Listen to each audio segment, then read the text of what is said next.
Okay, good evening, everyone. I'd like to call the regular meeting of council Tuesday, May 21st, 2019 to for the agenda. Is there a motion to vary the agenda? Councillor Howell? A motion forward that we move our closed portion of the meeting up to 6. So once those that are here for petitions and delegations are done, all correspondence and everything else will wait until we're done the closed portion of the meeting. Okay, seconder. Councillor Kukalka, open for discussion. Councillor Norbury? Yeah, I'm against moving moving our meeting structure to fit the needs of councillors that choose to leave after 3 hours. I'm willing to stay here to finish our close and keep our agenda as we normally do. I mean, if we want to change our meeting structure to have our closed meeting after petition delegations, I think we should have a little more discussion on that versus the eve of, like the day of. Let's put it after petition delegations.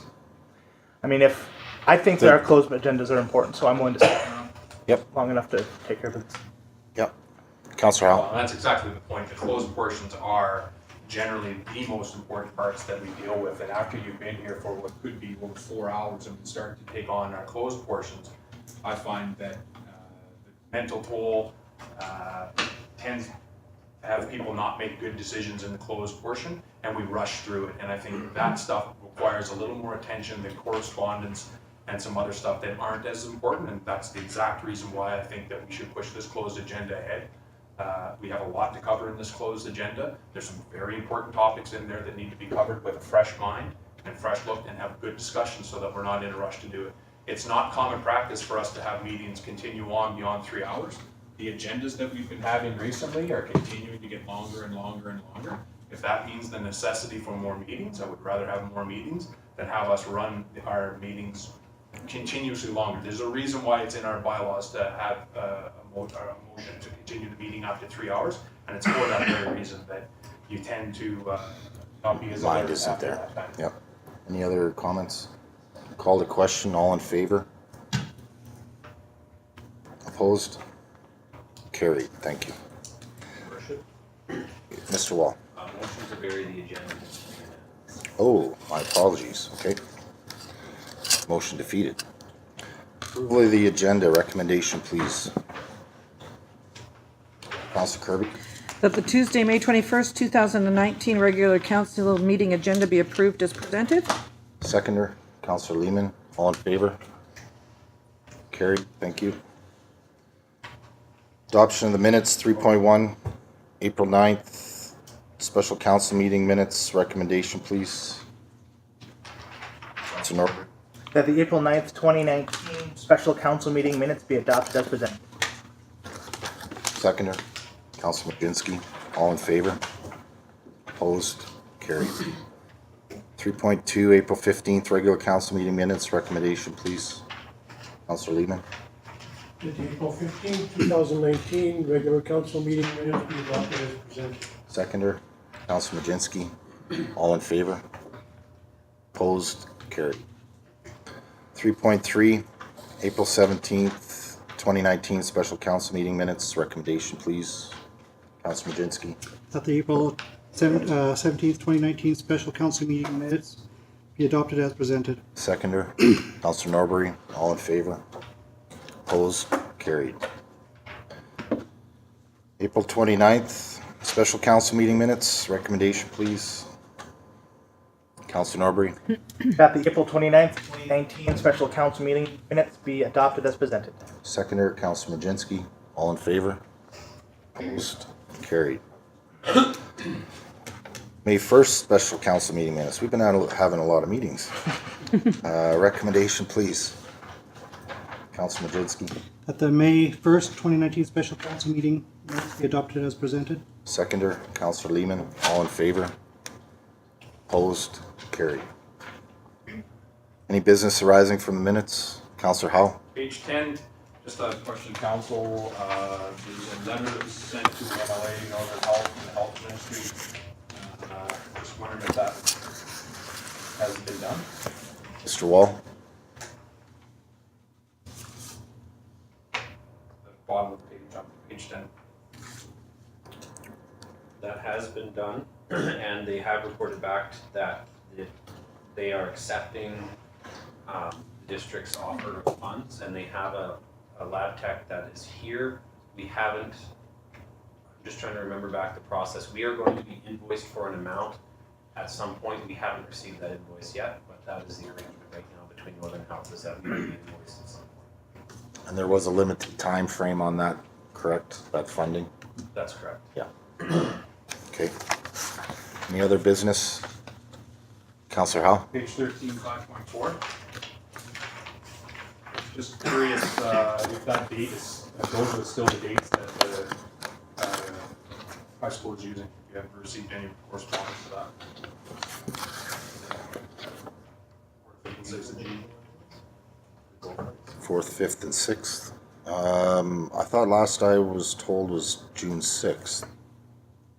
So I'm curious. Councillor Norbury. I believe they wanted a couple of days prior to do tests as well. Mr. Wall? Yeah, that was the request, was June 4th and 5th to run their practice trials, and then 6th for the actual races, and I do not believe the date was changed, but I can double check and make sure that's the case. Okay. Councillor Howe? Page 15, bottom of the page, just to want to confirm that it says the rec passes go to the fire association members. Is that not supposed to also include and family? Or is that already in the motion? The one at the bottom, the first one says that the golf passes go to the fire association member and that the rec passes go to the fire association members and family. The rec passes are supposed to go to members and family. I just want to make sure that that's correct. Okay. Mr. Wall? I would have to go back and take a look and also see what was included in the policy. Okay. Any other business? Staff, do you have any business in regards to the minutes? Okay, moving on to, One more. sorry, Page 23. Councillor Howe.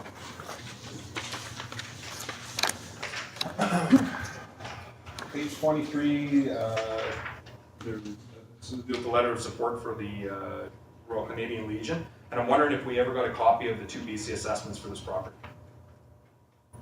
Can we get the 2 BC assessments? Mr. Wall? I don't think we didn't get them. Whether or not we can get them, I'll check into and get back to council. Okay, thank you. That's it.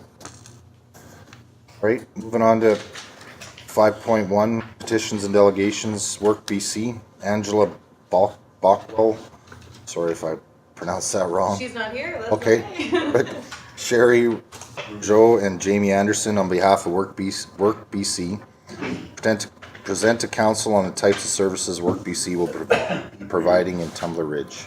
Welcome. Thank you. Hi everyone, my name is Jaime Anderson. I am the job developer in Chetwynd. So we've opened up in Tumbler Ridge on Mondays and Tuesdays right now, and it's across from the library in room 1. I've handed out one of these gray folders to everyone, so I'm just going to go over some of the papers that we have in here. The first one here, Work BC Employment Services. Just talks about the different services that we offer.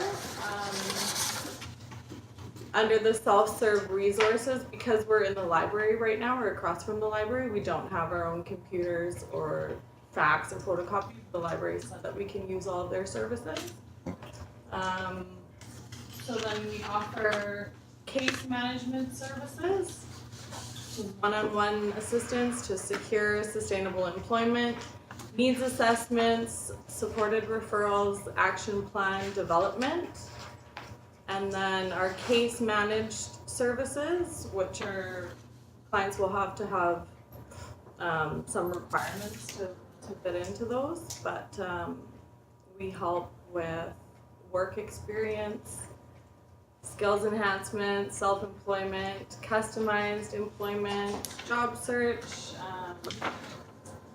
job sustainment, and then on the next page here, we've got employer services. And so we offer wage subsidy, job sustainment services, annual job fairs. We can do information sessions for employers, customized employment, recruiting and hiring, and then in-house job fairs as well. If anyone has any questions, feel free to interrupt me or save them till the end. Do you have any collaboration with ITA at all? What's that? ITA, the Industry Training Authority? So another note to make is that I am new to Work BC. I've been with them for about a month, and then I'm also new to the area. So Oh. any questions you have, I'm going to write that I can answer. I'll write them down, and Yes. then I'll get back to you. Yep. That's okay. Yep. Pardon?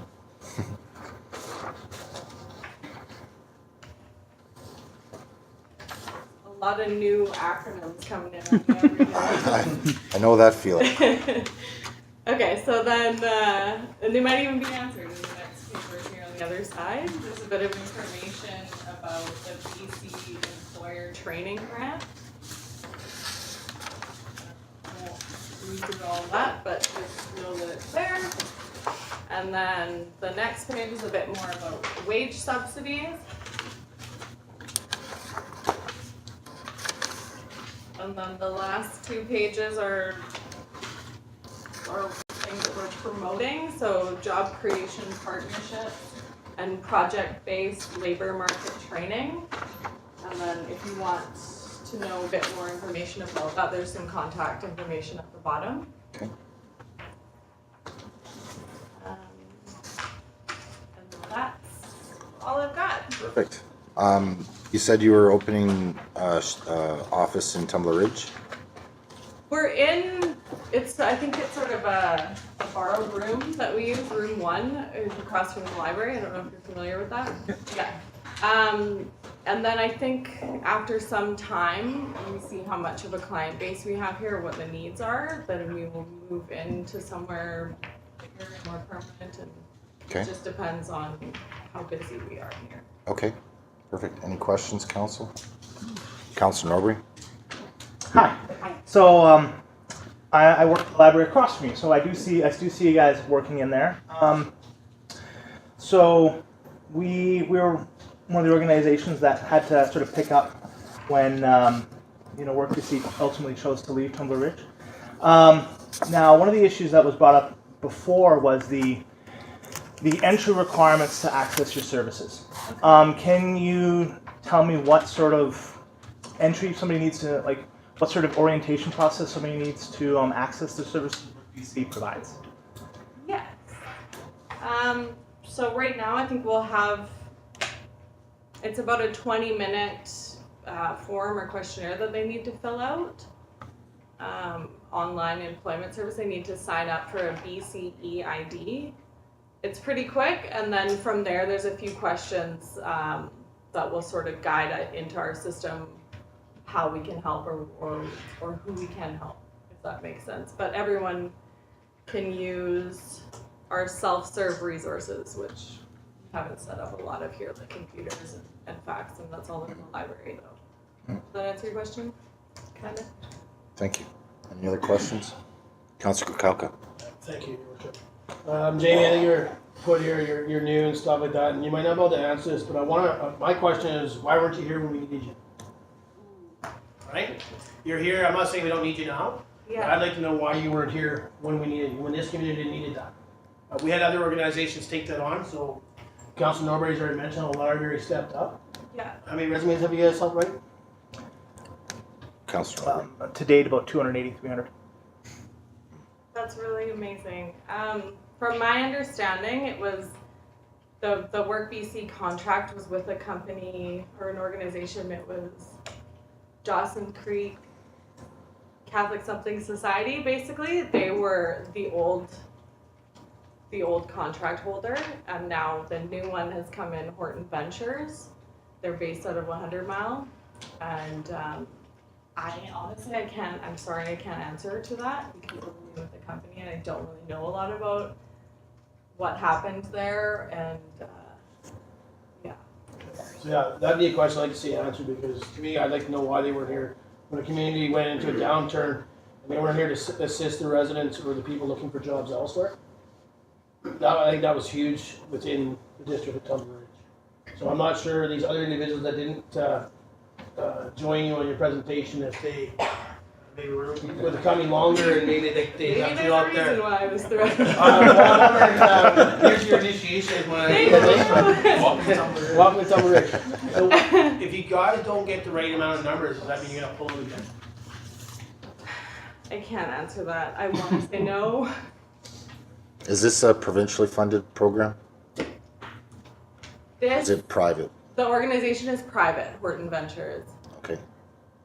But this Work BC, is that a provincial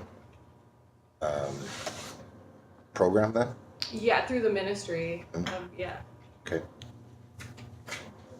Any other questions, Councillor Norbury? Do you have a current schedule when you're providing these services? In Tumbler Ridge here on Mondays and Tuesdays. I think from 9 to 4. No break for an hour at lunch. Perfect. Okay. Any other questions? Thank you very much for coming in, Jamie. This is definitely an added service to our community, and it's well appreciated. Thank you. Thank you. Moving on to 5.2, Emperor's Challenge. Jerrilyn, Schembri, and Charles Helm on behalf of Emperor's Challenge with an update on the 2019 event. Welcome.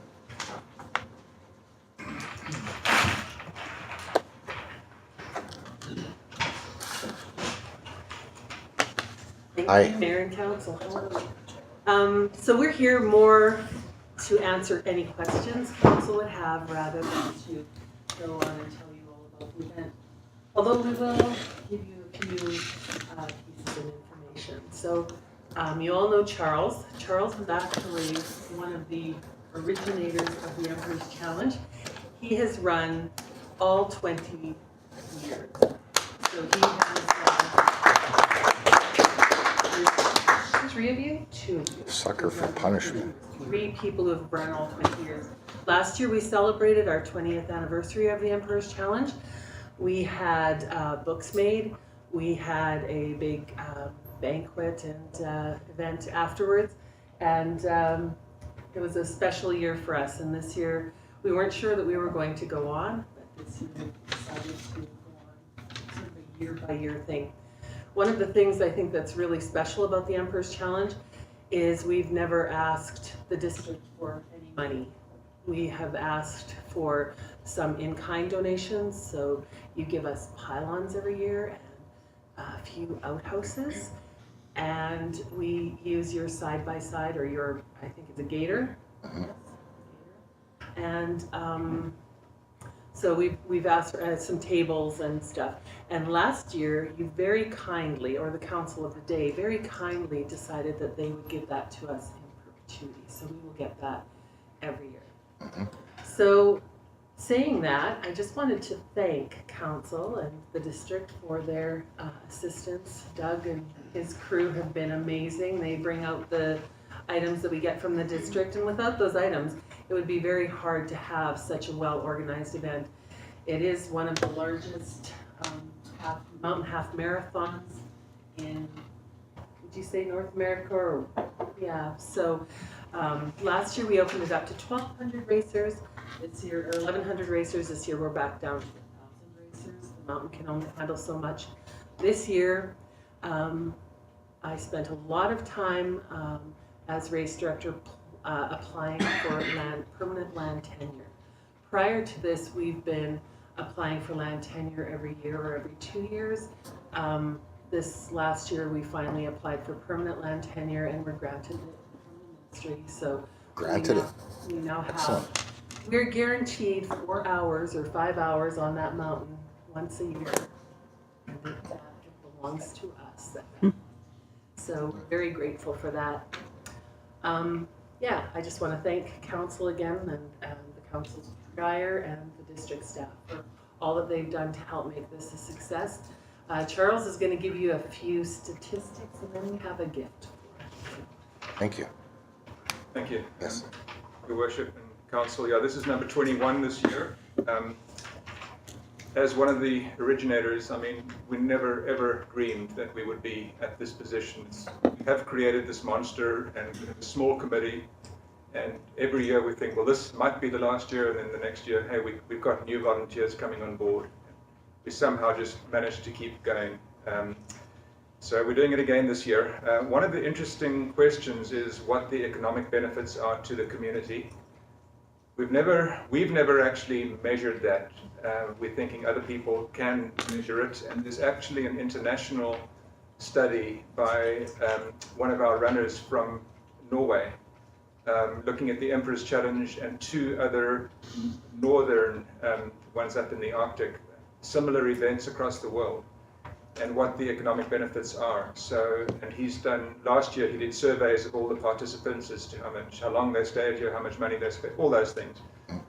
And we're trying to actually help in some way to give you information on, it's intuitive, there have to be economic benefits, but how do we measure them? So we're hoping that this international study will be published this year, and we'll be able to share that with you. I mean, obviously it's of importance for tourism, it's of importance for the geopark. It's of great importance for the Health in Geoparks project, which I'm trying to advance through the geopark as an international thing. So Emperor's Challenge is very big for that. But in addition, last year was an exception because we had this sort of splash for the 20th. But normally, so last year we kind of broke even more or less. Normally we actually do make some money on the race, and that money is what gets the trails maintained. So our trail system is mostly funded through the Emperor's Challenge and Emperor's Challenge proceeds. It also allows the Wolverine Nordic and Mountain Society to give a scholarship to a student every year at TRSS. And all the community groups that assist with it. The Emperor's Challenge is now really, it's not just the Wolverine or the Emperor's Challenge Committee, it's a community event where so many groups from town participate, and we try and make this into a fundraiser for them as well. So through our proceeds from the race, we give out amounts to all these other groups and hopefully help them in some way to continue as well. So in many ways, it has become a signature Tumbler Ridge summer event, and it's, you know, we just love putting it on. It's not a burden, it's a joy. We'd always invite yourselves to be a part of the event if you can, to help at feeding stations, start the race. There are various ways in which a mayor and council and many of your predecessors have chosen to do that, so we've always appreciated that. Last year we did bring out a hardcover book to celebrate the 20th Emperor's Challenge. We're going to be, it's going to be part of the registration. When people come and register and sign up, they'll get a copy again this year.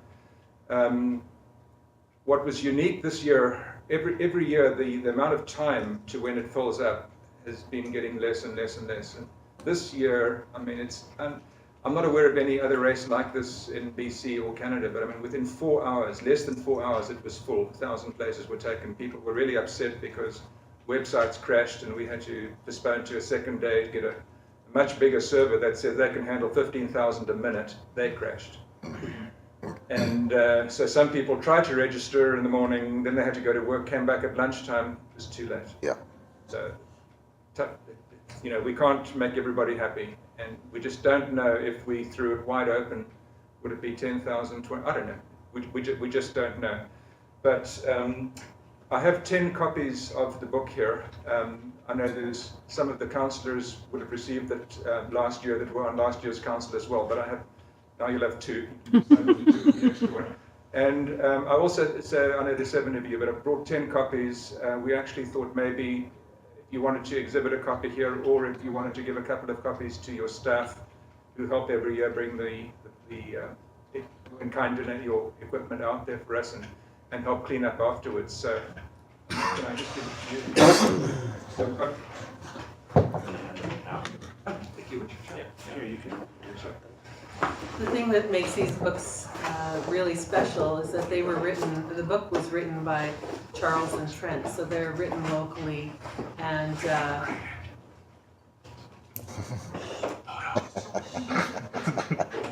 collaboration of the two, yes. Collaboration. Excellent. Has there been, I know the registration time has been dwindling every year. Has there been any thought to doing a second one? So this will bring us to probably our biggest concern. The reason that this race is Thank you, Charles. possibly not going to occur this year is because the amount of volunteers that we need is very substantial. And even on our planning committee, we have a very small planning committee. And when you're dealing with this large of an event, it gets really difficult to manage. Oh, absolutely. So, Absolutely. and we only have land tenure now. That was a lot of work to apply for. So we finally have that, and That's I don't good. think that if you said that you wanted us to have two, I think the committee would probably walk away. Yeah. Cry and gnash their teeth. And Yeah. Joanne has been out there and on her side by side and helped out a couple of times, and she's seen. We've had years where it was super hot and we've run out of water. So then we go all crazy and get tons of water, and the next year it's cold and rainy and we've got buckets of water left over. So it's a difficult event to really. Oh, absolutely. Yeah. No, I think you guys have definitely grown to the size that's manageable, especially with the land and parking area that you have as well. It's a phenomenal event, and well done to you both. Thank you for coming in and giving us the update. And thank you very much for the books. Council, do we have any questions? Councilor Norbury? Hi, thanks for putting on the event every year. I started my journey with Emperor's Challenge when I volunteered a few years ago, and just the spirit up on the mountain is unbelievable. You can't describe how it permeates every part you're up there. Like it's so exciting to be a part of, and it's an amazing event that you guys put on every year. So congratulations, and the amount of people that you bring in every year, out of towners, yeah, it's outstanding. It's outstanding. Thank you Absolutely. very much for what you guys do. I'm very interested in the economic side of things, not only with the Emperor's Challenge, but with a lot of other things that we have to do in community, and that's important information for us as decision makers to put some context in it as well, especially if we're considering investment. So I applaud you for trying to get that information as well. So I have done Emperor's Challenge once, and I will never do it again. I've also, before that, volunteered on the quad a few years. So I've been a part of it on both sides, and it's very well organized and very well done. Thank you. Without the Emperor's Challenge, the trails couldn't be maintained, and a lot of the things that we do with the trails wouldn't have happened. Without that trail system, you wouldn't have the same economics with your geopark. So the Emperor's Challenge is really foundational, and I know there have been years where we've put $50,000 and $60,000 back into the trail networks in this community from the Emperor's Challenge. That's strictly the registrations and the money that we've gone out and raised. That doesn't include the 800 people that show up for the race and their families who stay here overnight and all the. Oh, absolutely. Yeah. Yeah. Councilor Majinski? Thank you, Mayor Bertrand. Thank you very much for the presentation. I've volunteered twice, once as water boy and once with SAR, one of your partners. My question is about the volunteers. How many do you need, or how much would you like to have or expect every year? Because I know if you're topping it out at 1,000 people, and it's pretty rushed at the beginning, and especially with the registration and getting the bibs and filling out and getting the tags and everything like that.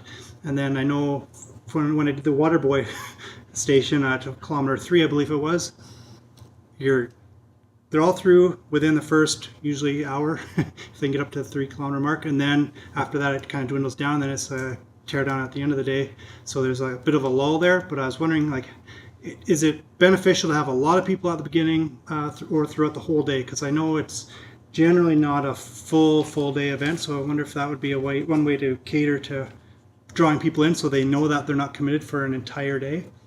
So the race starts in the morning around 8 o'clock and finishes 4 hours later. And then we have our presentations. And we've now turned 4.5 hours, I guess. And now we've sort of found a way to make it quicker. So we have the children's presentations directly following the children's race. So then we only have the adult presentation. So the day is generally 5.5 hours long.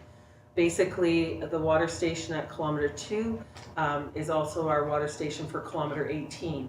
So that those people need to stay there. The only one that they could leave early would be the top water station, where they could come down a little bit early. What we find is that people come, they are all excited at the beginning of the day, and at the end of the day, you have a crew of about 5 of us cleaning up the entire event, and it's quite exhausting. So Do you know the number of volunteers you have for each race?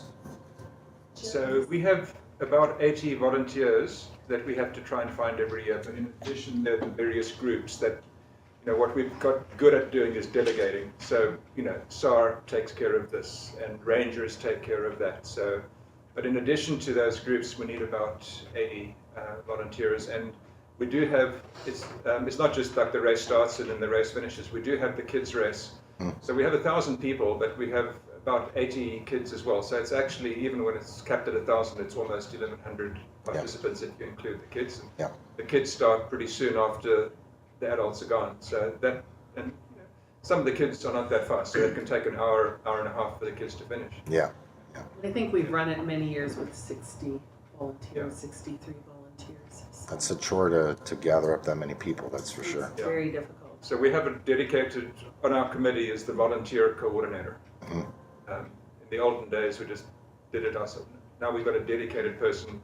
Her job, it's Barbie McKenzie this year, she's leading it. That's her job, is just to coordinate and get volunteers together. It's a big job. Yeah, definitely. Well, now we know who to contact if anyone's looking to volunteer. Any other questions? Thank you very much for coming in. Appreciate it. Moving on to 5.3, John O'Handley Memorial Golf Tournament. Chantelle-Ressler and Xoch Smith on behalf of the John O'Handley Memorial Golf Tournament to request a fee waiver for the charity tournament. Welcome. Hello. Hello. Again. Okay.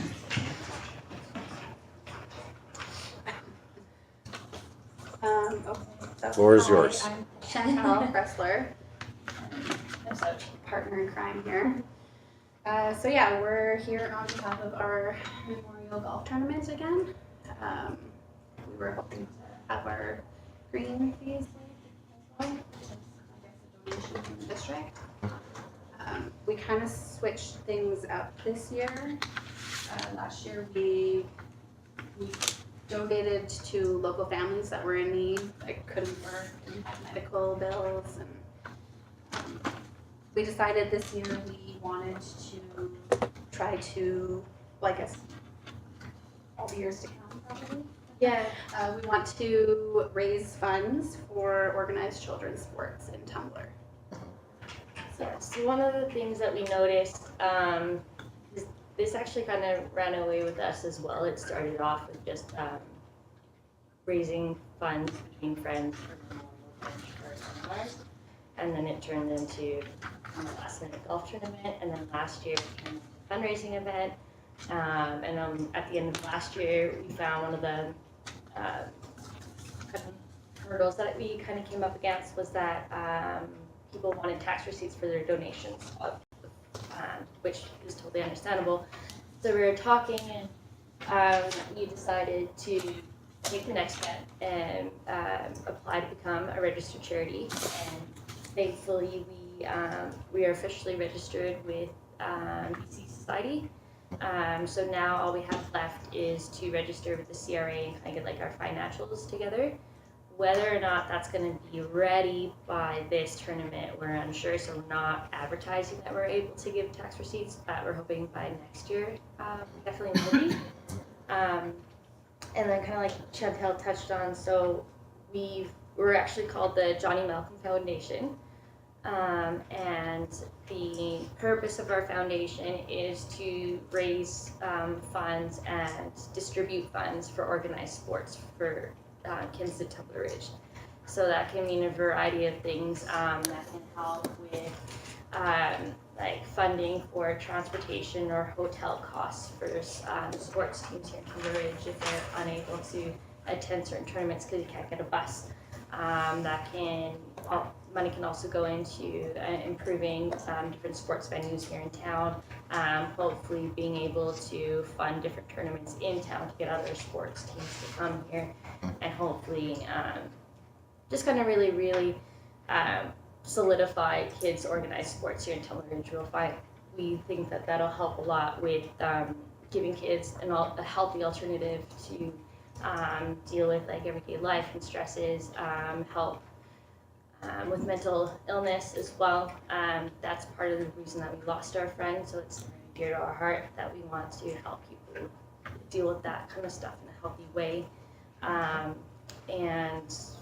And ultimately I was like briefly kind of looking at some research that's been done in Canada and in the US, and they have there's quite a few papers suggesting that that organized sports does help raise like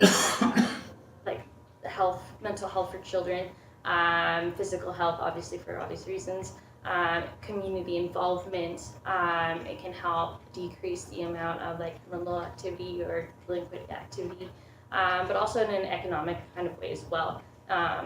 We don't have statistics, but hopefully if we can keep going, that's something that we can track in the future, about how we can give back economically to the town as well. Excellent. I would strongly recommend you keep track of as many stats as possible. Okay. Any questions, councillors? Councillor Norbury? Yeah, so I actually have a few. But first I'd like to say, I think it's really great what you guys are trying to do, that you're trying to raise money to support the community, and I think it's, but my questions have to fall into the operational side of things, I suppose. And I'm glad to see that you're on the path to become a registered charity. Last year, you also wanted the cart rental and money for prizes. Is that still the case this year? No, we're just asking for the green fees for 80 golfers to be waived or donated. Okay. Councillor Norbury? Do you guys have a board of directors? Do you? Sorry, we just got this printed up today. So yes, we have 5 members. So Chantelle and myself are obviously on the board of directors. We've got Darren Helpin, or DJ Helpin, he's on the board, Kevin Pittman, and then Claire Fitzpatrick, who is John's sister, so a little bit of family input as well. Excellent. Excellent. Any other questions, councillor? Okay, thank you very much for coming in. We'll be sure to move this to the next agenda. Thank you. Okay, moving on to correspondence. 6.1, Willow Hall kitchen upgrades, letter of support. Email correspondence from the TR Forever Young Society dated April 25th, 2019, requesting a letter of support for their NDIT grant application for kitchen upgrades at Willow Hall. Recommendation, please. Councillor Norbury? That the District of Tumbler Ridge supports the TR Forever Young Society's grant application to Northern Development Initiative Trust for kitchen upgrades to Willow Hall. Seconder, Councillor Krakalka. Any comment or discussion? All in favor? Carried, thank you. 6.2, City of Burnaby expanding investment opportunities. Correspondence from the City of Burnaby dated May 2nd, 2019, regarding information on expanding investment opportunities. I had an opportunity to read over the report there, and I would strongly suggest we move forward with this resolution, but recommend For discussion. for discussion. Seconder, please. Councilor Majinski. All in favor? Carried. Open for discussion.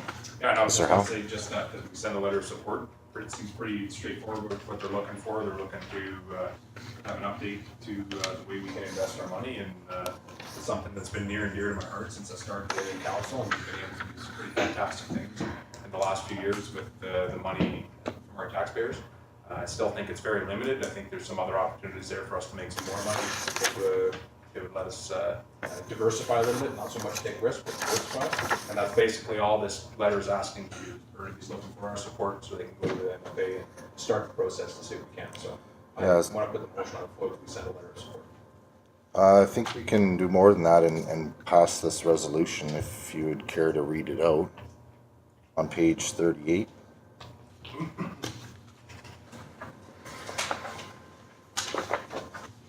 Starting at whereas on the bottom of the page. If everyone's in agreement to that, I guess. Councillor Norbury? I'm actually against this resolution. I can go into... So, I think that this is a dangerous road to go down on when you're talking about taxpayer money. The current legislation is designed to protect taxpayer money, and it's backed by the Bank of Canada. This new investment structure will allow us to, yes, expand our potential investments, which would be, to a limited extent, backed, what's the word I'm looking for?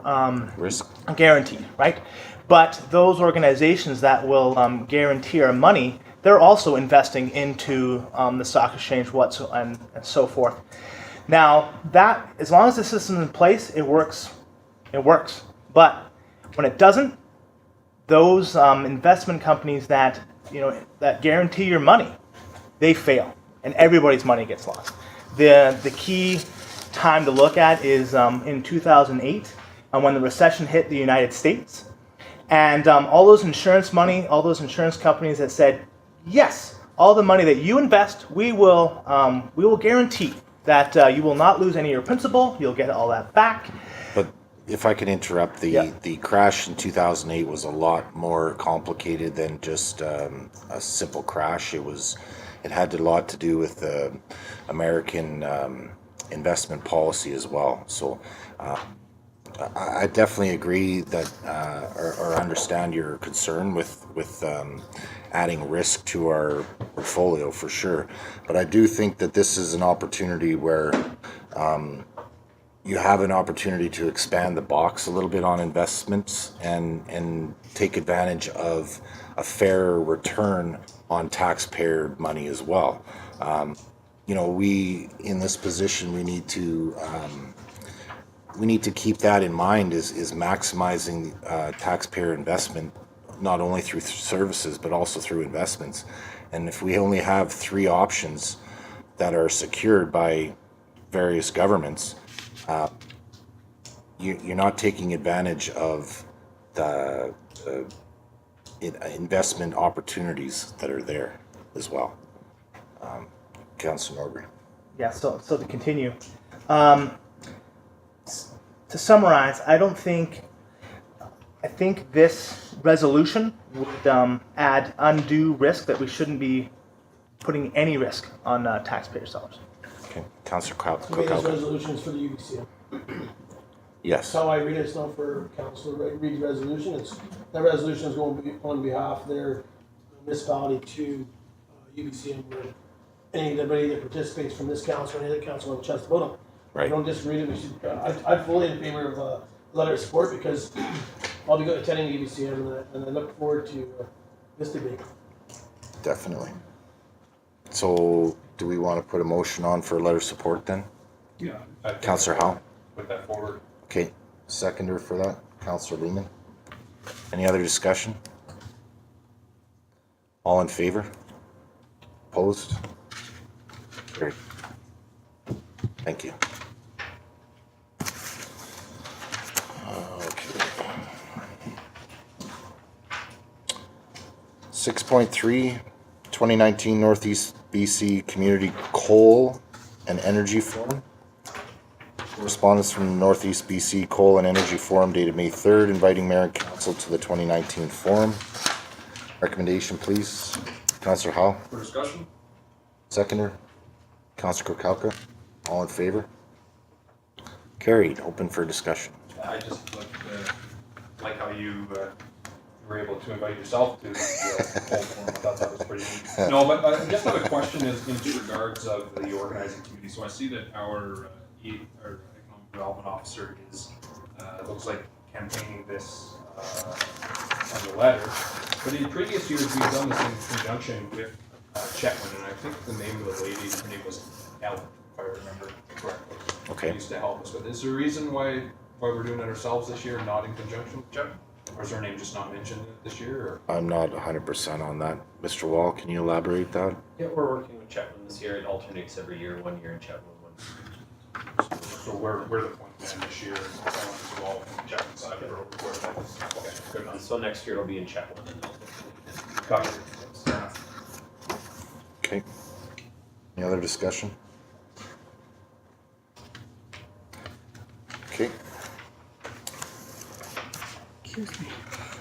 Moving on, bylaws, none. New business, 8.1. BC Provincial Nominee Program Entrepreneur Immigration Regional. Report from the Director of Economic Development and Tourism dated May 21st, 2019 to provide council with information on the BC Provincial Nominee Program that Tumbler Ridge has been approved to take part in. Recommendation, please. Councillor Howe, For discussion. seconder. Councillor Kukalka, all in favor? Carried. Open for discussion. Councillor Howe. Okay, I'll start off with, so this is interesting to me, and I just want to hear a little bit of background from staff on how this, came about, and this is the first time I've seen anything on it, and just how staff decided to come up with the 3 categories that they wanted to look at without council input. So a little concerned that council is not provided the opportunity for input. Maybe this is our opportunity now, but it's just like a little background on how it came about and what's our opportunity to have input into this. Yep. Mr. Wall, can you give a background on this? Yeah, so this is a project that was put out by the provincial government. We made the application.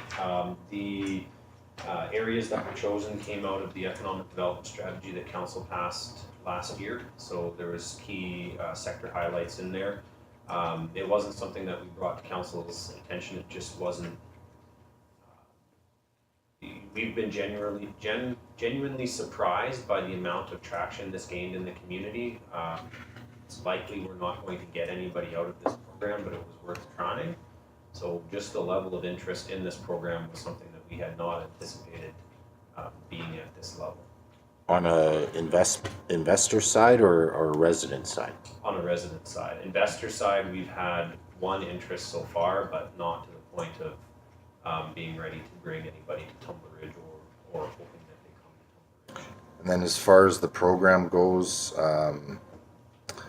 like we haven't spent any money on it, just staff time.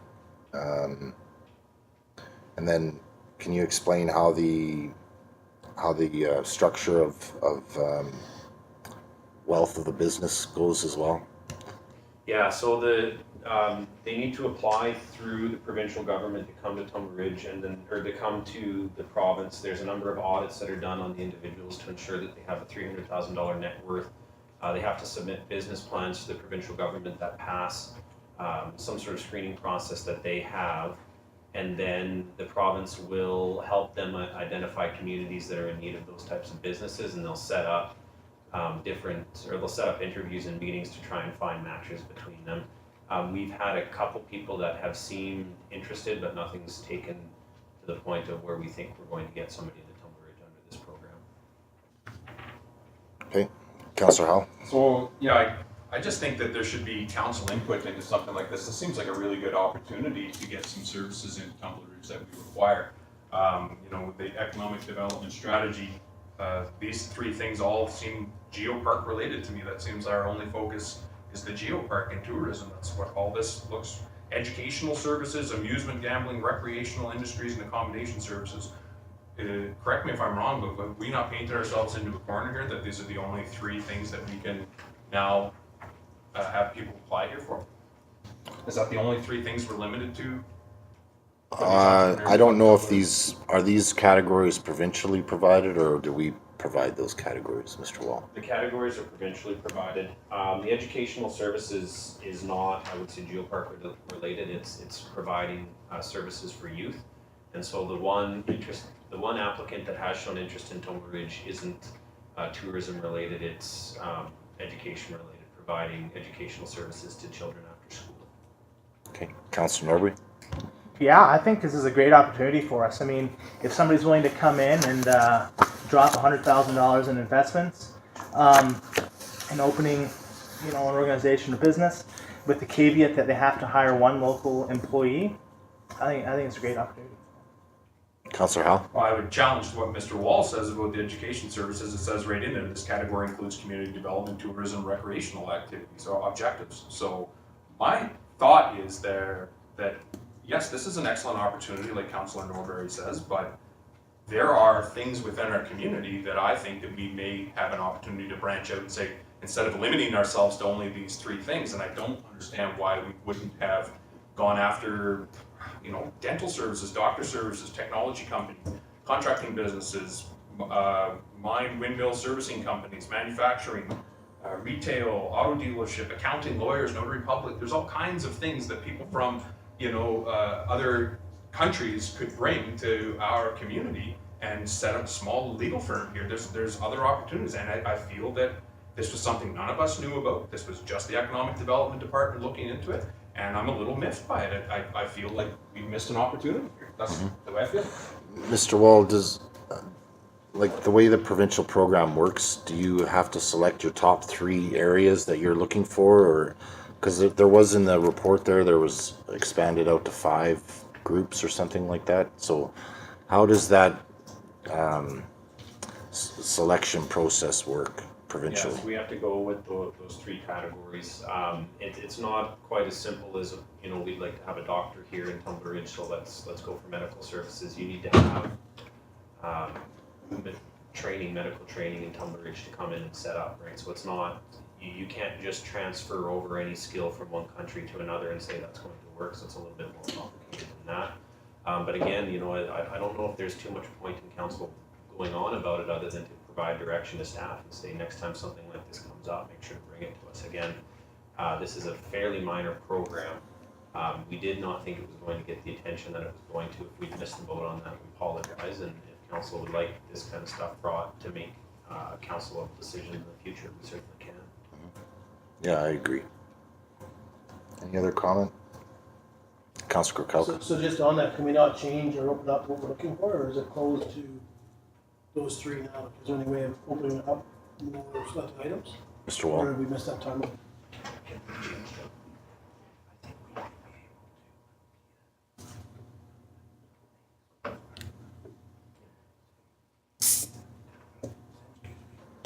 Yeah, we think we can make that change so we can send. Beer over there, Bernie? You guys can provide input. Okay. Well, I do think council will have some input on that for sure. That, I guess what we're trying to say is we don't like to be surprised by anything, so for future reference, I guess. Any other comments? Councilor I'm Kirkcaldy? just curious, and I mean, I'm not trying to put words in Mr. Wall's speech there, but are we not looking for that direction now? To get a list of what kind of concepts we're looking for? If we're trying to open this up, you just said it might be still be time, and I don't want us to walk away from this meeting, and then we come back 2 weeks later asking where they're at, and we haven't given that direction. Now we're looking at bakeries, delis, windmill, whatever, fabrications and stuff. This is the place we need to do it. For staff to be able to do it, and I don't want to speak for Mr. Wall, but if that's the case, it should be done now. Not 2 weeks from now, and then we're going to ask the question, oh, have you done it yet? But Yep, the direction is given. I agree. I know, and then we look back at staff, but actually it's us. Yeah, I agree. I'm Do you just curious need, if that's. do you need more, do you need some kind of suggestion or direction as far as the Yeah, motion if goes? council would like a list, I think the best thing to do would be to just get a report with a list of qualified categories and bring it to the next meeting, and council can make those decisions. Councilor Howell? So, just so I'm clear here, staff will then provide us what the NAICS codes are and what categories that we could possibly select, instead of us saying, well, we're gonna select manufacturing and that's not a category? Like, is that how this process is gonna go? That would be appreciated if we could include that in the report for next, sure. Any other comments or questions? So we're asking for a report for next meeting then? Councillor I'll make a Kukalka. motion that we're asking staff to come back with a report in regards to the item that's on the agenda. Thank you. Seconder. Councillor Howell. Any other discussion? All in favor? Opposed? Carried. Thank you. Okay, 8.2 Tourism Action Committee Terms of Reference and Membership Update. Report from the Director of Economic Development and Tourism dated May 21st to seek approval of updated terms of reference and seek approval of 2 new representatives on the Tourism Action Committee. So can I please have the first 2 recommendations separately, and the third one, I'd like to make a change on the terms of references. Councillor Kukalka. Yeah, I was just about to ask that, Your Worship. I'm not in favor, I mean, if you want the other recommendations first, that's fine. I'm not in favor of being called an action committee. To me, it's an advisory committee. And they advise back to council. I read their thing, it's all about advising, yet to me, they haven't worded. So when we're approving Mr. Tory and Mr. Ernest onto this, under that heading, is it not best to change the wording now before we add them to it? So, I mean, that's if council agrees, but to me, I read their things, it talks about advisory in their terms of reference. And to me, I think they're an advisory committee to council. They're not acting on any items without council's direction or opinion. I agree. I think we can call for a motion for a name change on that. I believe. Would you like to make that motion? I'll make the motion that we change the name from action to advisory committee. Okay, seconder. Councillor Lehman. Any discussion? Councillor Kirby. Thank you, Mayor Bertrand. We discussed that at the TAC meeting, and we were the group was kind of undecided on which way we should go, because there are parts of the group that do some action. But I think changing it to advisory is a good move. Yep. Councillor Kukalka. So yeah, I sat on there and I mean, Council Kirby is their liaison, and I just go to the meeting as the alternate, I go there to stay up on it. So I don't normally speak if Council Kirby's there, but my thoughts were, if somebody on that committee decides that they own a business and they want to action it to me that they're talking about, that's where the action is. But to me, the committee as a whole is an advisory back to this council. That's why. Yep, I agree.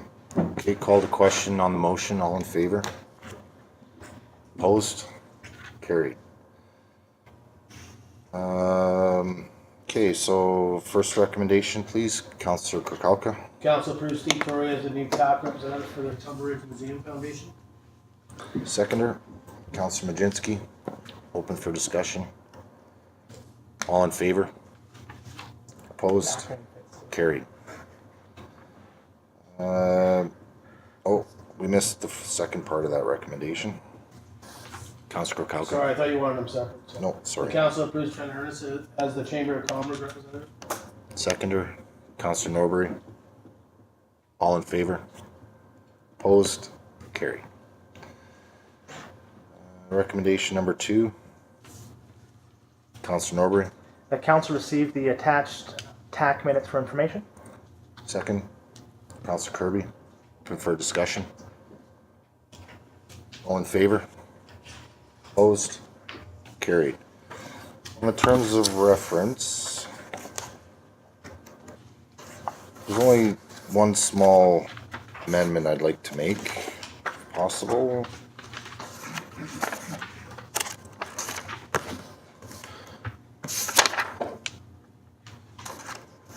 is it?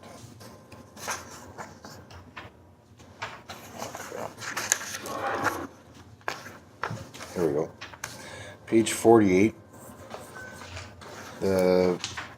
At the bottom of the paragraph under conduct and procedures, I'd like to make motion that we take out solely, the word solely after interest rests with the individual member, and I'd like to add or the chair to that. Conflict of interest is a very important piece for me. I'm very focused on alleviating any conflicts or recognizing any conflicts. And I don't believe that leaving it up to every individual member to declare their own conflict, I don't believe that's enough. I think the chair should have the ability to recognize a conflict as well. That's why small amendment. Councillor Kukalka. I'd like to hear from staff on it. If I would known the change was coming, I would have came in and talked to staff ahead of time, because my understanding in regards to council is different. If I think I have a conflict, I leave. Just because council thinks I have a conflict doesn't matter. I could be wrong on that, but that's my understanding of it. But it could be wrong. So if I believe Councillor Howell has a conflict, that doesn't matter. He has to know that he has that conflict and leave. I can't make Mr. Howell leave. Correct. Because I think he's in conflict. Correct. Is that, I'd like to see if that's not correct from staff, and if that changes this, or if it matters with a committee. Or, you know what I mean? Are we, you're saying to add the chair here, so my concern is, by the charter, it's, I don't think anybody can kick me out of here. If they think I'm in conflict, I would have to leave, is my understanding. I could be wrong. Yeah, Mr. Wall, can you elaborate on that one? Yeah, Councillor Cook is correct in the council setting. I'm trying to think this through in a committee setting. I mean, council sets the terms of reference, and you can vest that power within the chair, I think, if you wish. I'm just trying to think what the ramifications could be if you have the chair removing somebody from a meeting on a conflict of interest if they don't feel that they're in a conflict of interest. I don't think there would be any legal issues. Again, this is a council committee. It's your terms of reference. If you choose to vest that power within the chair, then that's something that you can. Okay, Councillor Howe. And then sometimes simply pointing it out from the chair to say that I think you may be in a conflict of interest generally should be enough for that person to rethink their thought, and if they still feel they're not in a conflict of interest. The fact that that's been brought forward in a public meeting to say that people thought you were in a matter of a conflict of interest can sometimes be enough for that person to think about it again and maybe have a change of heart, rather than you having to forcefully remove a volunteer from a committee. Yeah, no, I wouldn't. Like that's certainly not what I'm getting at with this amendment for sure. It's not forcibly removing. It's really recognizing a possible conflict. I think as any chair in any meeting, you have to be aware of those possibilities as well. And by resting the interest solely with the individual member, sometimes that could be problemsome. Mr. Wall. So just to be clear, if there is still power within for the chair right now to, pull a member aside. And, it doesn't have to be in a meeting. It could be in a meeting. It could be after a meeting, and say, I think this is maybe something you're in a conflict of interest. What the change you're talking about would be to actually give the chair the power to say, no, you're in a conflict of interest. You need to leave. That's what this change would be, because it's the onus for declaring conflict of interest right now, so that actual declaration of conflict of interest is with the individual member, whereas the change that you're proposing would give that power also to the chair to say, no, you are in a conflict of interest, you need to leave now. Okay. Yeah, that's what I'm proposing. Okay. So, seconder on that? Okay. Dead.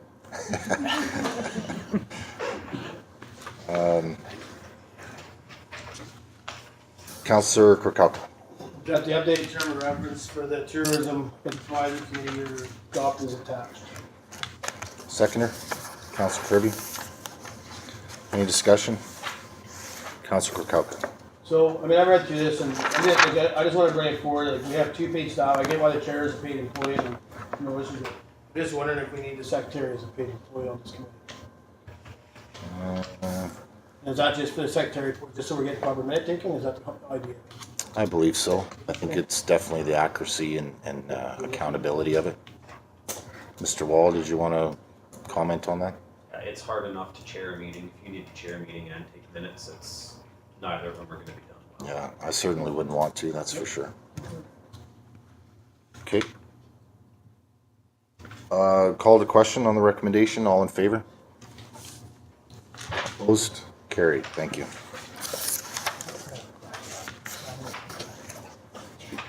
8.3, final approval for temporary commercial and industrial permit for 87 Wolverine Drive. A report from the Director of Protective Services dated May 21st, 2019, to seek approval of a temporary commercial and industrial permit submitted by Dr. Andrew Chang for a 3-year term. Recommendation, please. Councilor Kukalka. Council make final consideration approval, application for a temporary commercial and industrial permit as submitted by Dr. Andrew Chang on a 3-year term. Seconder. Councilor Norbury.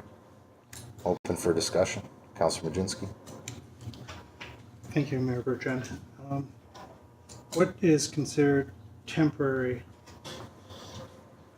year after year, even if it's a 3-year term, another 3-year term, another 3-year term? When does it become no longer temporary? Is there anything in there in our guidelines that say that? Mr. Wall.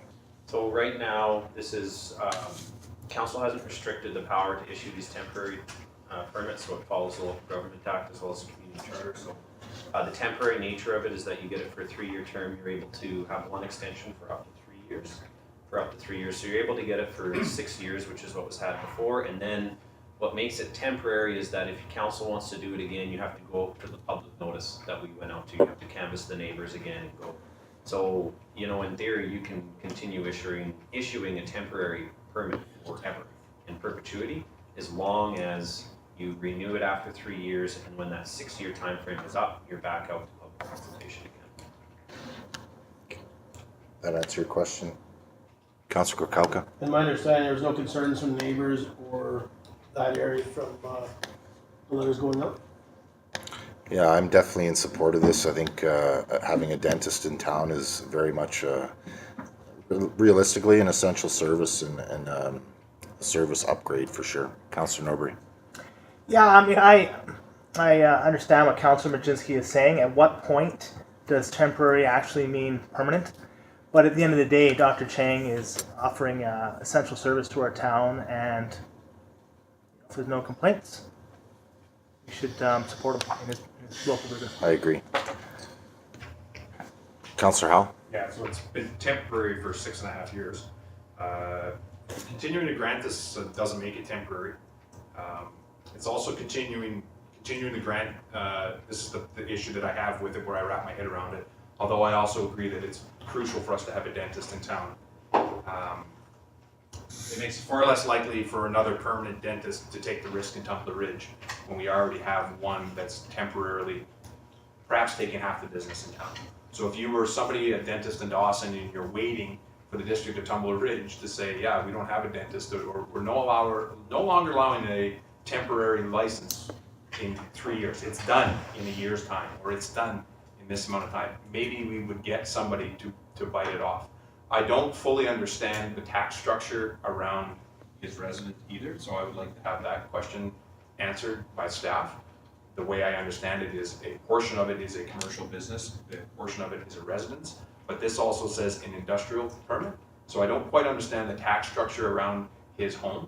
And I think it may be time that us as a council maybe look at the possibility to say, if we are not willing to say temporary is 1 year, you're done, and get something permanent, like he came in and promised to the council in 2012 that he's going to build a building and come in here. We may have to look at something that says, then that house or that area is deemed commercial property or whatever, and the full tax amount is taxed on it, you know, to level the playing field a little bit. You know, if he wants to continue to operate the business out of his home. And I don't understand the tax structure on it yet, and I'd like a little more clarity from staff before I can make my decisions. Okay, Mr. Wall, can you elaborate on the tax structure? But is this also our third temporary permit then?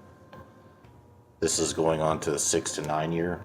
So this is a new permit. So I would suggest, when you're thinking about it in that terms, is take that last permit, that permit's finished, that temporary permit's done, this is a new permit that will allow him to operate on a 3-year term. Now, council doesn't have to give him a 3-year term. You can give him a 1-year term, a 6-month term, a 2-week term. You know, you can set that length of term on what you want.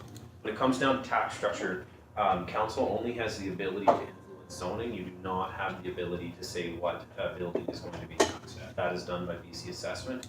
BC Assessment does that through usage. Whether or not that usage conforms to local zoning or not sometimes, and that's an issue that's being brought to UBCM, is that sometimes somebody may be using something outside of what the municipality has zoned it for, and the stance that BC Assessment has taken is, okay, you're using this, for example, you're using this area as residential even though it's own business, we're gonna tax you residential. That is something BC Assessment has said that's not their issue, that's the municipality's issue, and if you want to force them to change their practices, you need to do it through your bylaw, enforcement and fines. So you would not be able to go and say, you know, you've overstayed your welcome, now your whole building is gonna be taxed at a business rate. You don't have that authority. Councillor Howell? Do we know how BC Assessment taxes this location? Do we have any idea of how they're taxed? Mr. Wall, is it residential or is it commercial? So when we get these permits approved, we send them to BC Assessment to inform them that a business is taking place, and BC Assessment will come. What they should be doing is that they will assess the area that is business as a business, and they'll assess the area that is residential as residential. It's a pretty common practice pretty much everywhere. Farms are a great example. You know, your residence is assessed at a residential value, but the rest of it's assessed at a farm value. You get those dual class assessments in lots of properties. Councillor Howell? So can we see the BC Assessment on this property for residential and business? That's not part of the report, right, Mr. Wall? Do you have that assessment?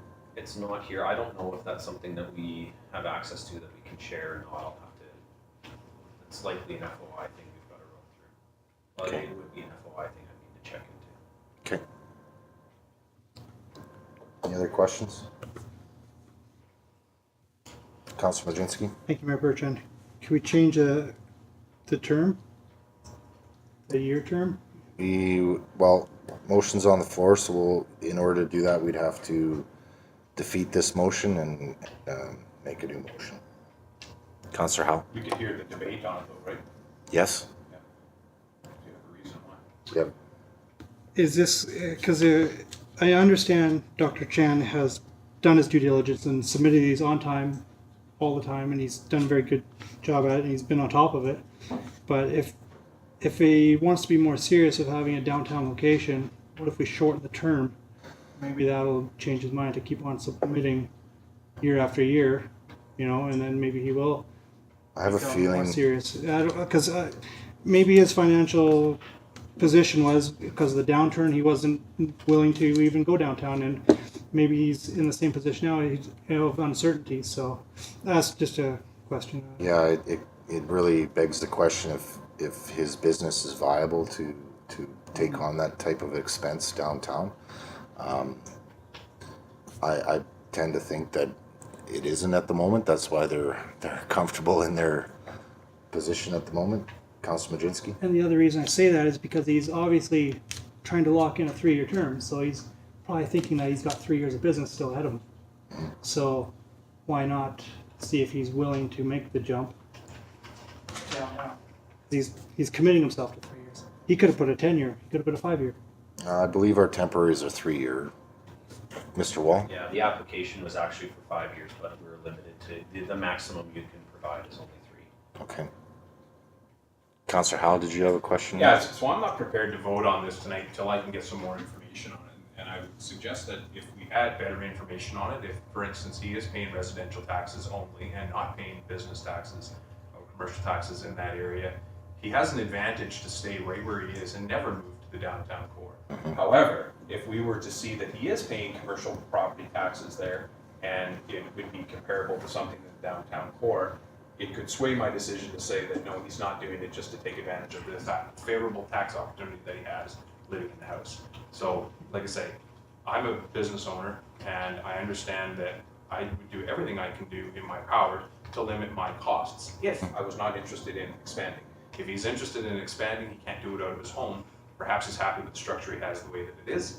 But if what we want in our community originally when this was granted was to have a dentist come test the waters. Is there business here? Can you get the work from the insurance companies at the mines? And what's coming in the next few years?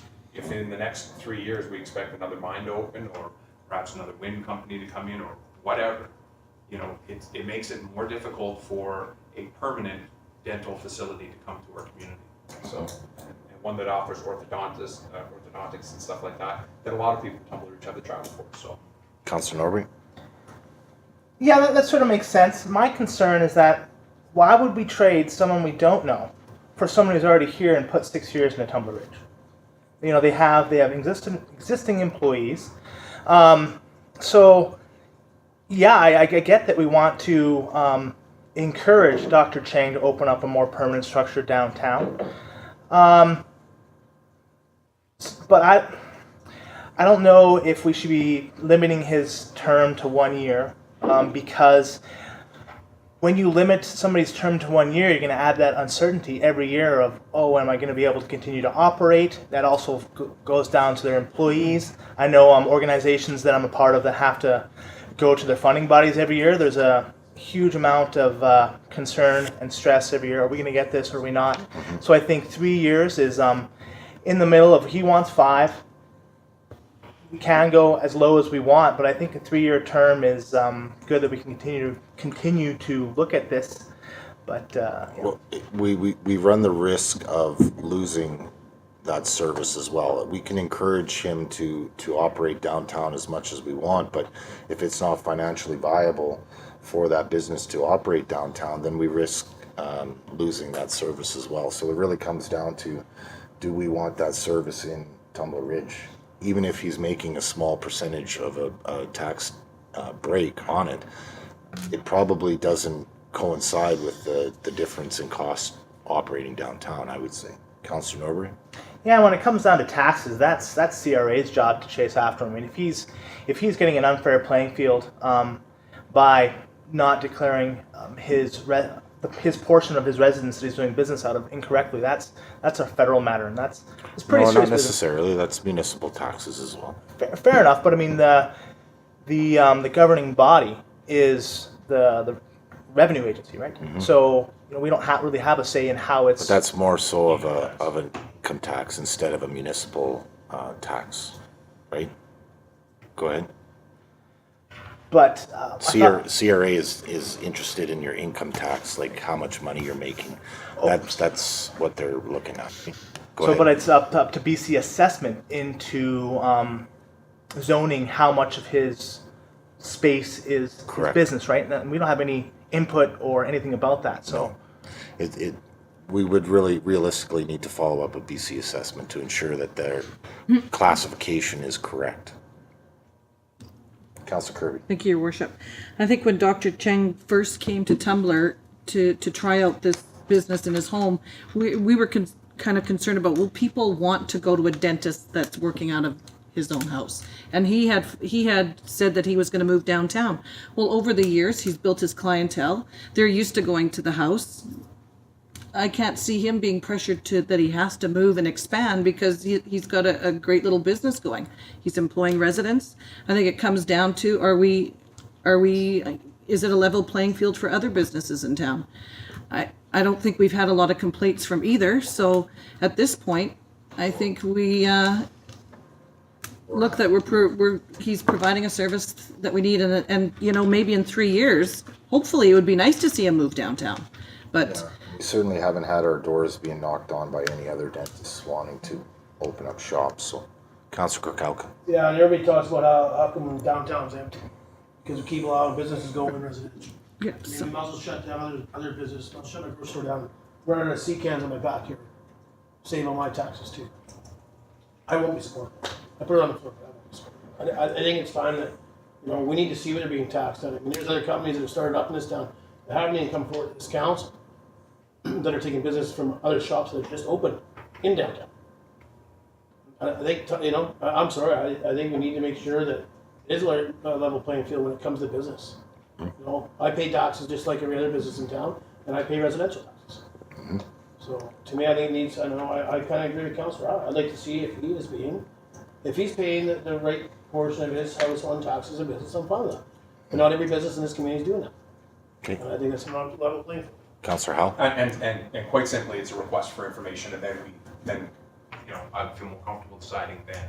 But tonight, I don't feel how long I'm going to vote this down. We're going to vote against it because I want more information. I don't think we have all the information. So can we motion to defer then?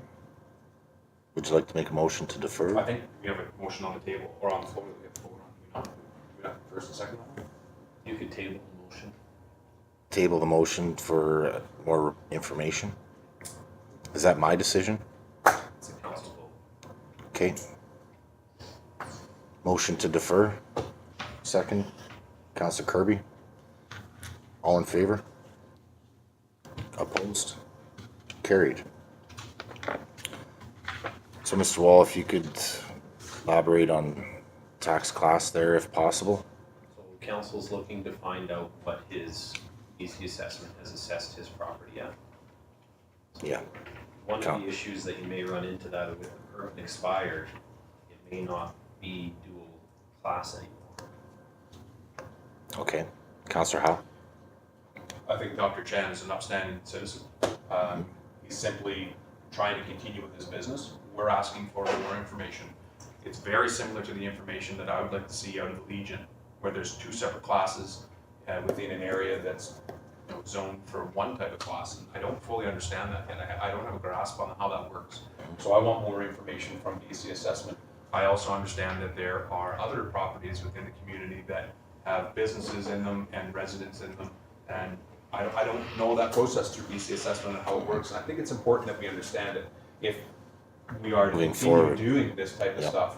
And the idea, the flavor of this in the beginning was all good intention, and it's still good intention. We still want a dentist in town. But at some point, you need to make a decision to say, if everybody's gonna be allowed to have a temporary small business in their home, you're not gonna ever fill up your downtown core. And I don't wanna push Dr. Jan out of town by no means, but if I had more information, I feel we can make better decisions on this and other stuff. Okay. Councilor Norbury. I guess my question is, how time sensitive is this temporary commercial industrial permit? Can Dr. Chang still operate if we've tabled it? Okay. Mr. Wall.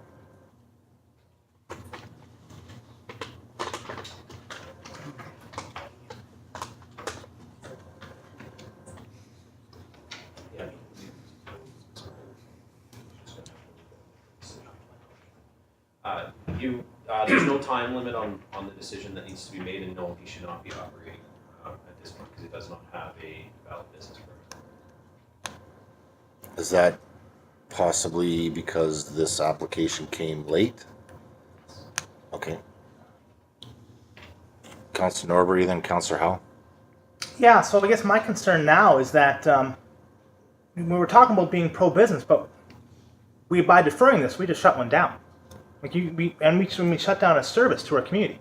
So now we don't have access to Dr. Chang, and we're saying that we want you downtown so badly, we're not going to let you operate business. We want to be pro-business, and now we said, close up shop, wait till we made a decision. I think that's not a position we should take with this council. I understand the need for more information. Yeah, I think just as a service level standpoint, we're saying to our community that. Yeah, sorry. I think I already said what I needed to say.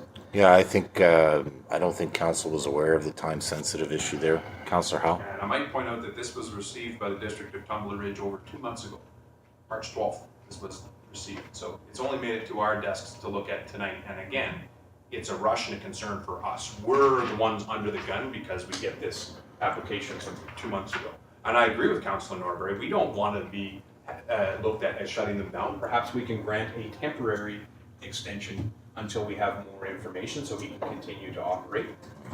But to me, we still need more information on this. But again, these types of things should not be on our plate as a rush decision, right? This was received over 2 months ago, and it only made it to our agenda now, right? And now we feel rushed, and oh my God, if we don't make the decision tonight, he's shut down. Sometimes it takes discussion. Sometimes it takes a little bit of thought and a little bit of take it home and do your homework after you listen to what other councillors have to say. We shouldn't be put under that pressure. We shouldn't be put under the gun to make decisions like that when we can't properly have the information we need. Councilor Krokowka. Yeah, so just a couple things. It's not about shutting down a business and making somebody move downtown.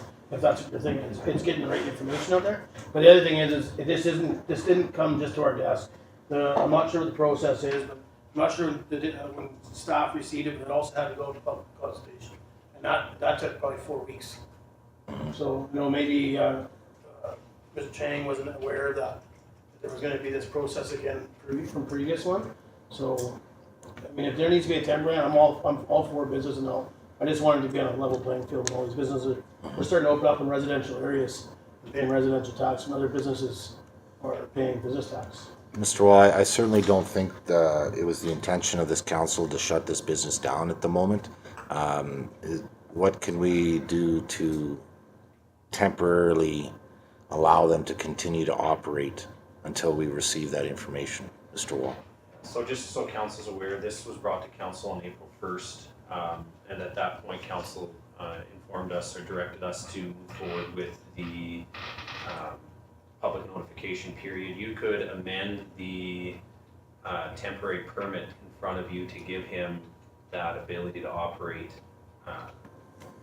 whatever time frame it is that you want, a month or 2 months or whatever that happens to be. But then he'll need another application and another public notification period to move through that, because your temporary permit will only offer for so long. This isn't, unfortunately, something that you're changing council's rules. You can't go outside of the abilities given to you in the Local Government Act.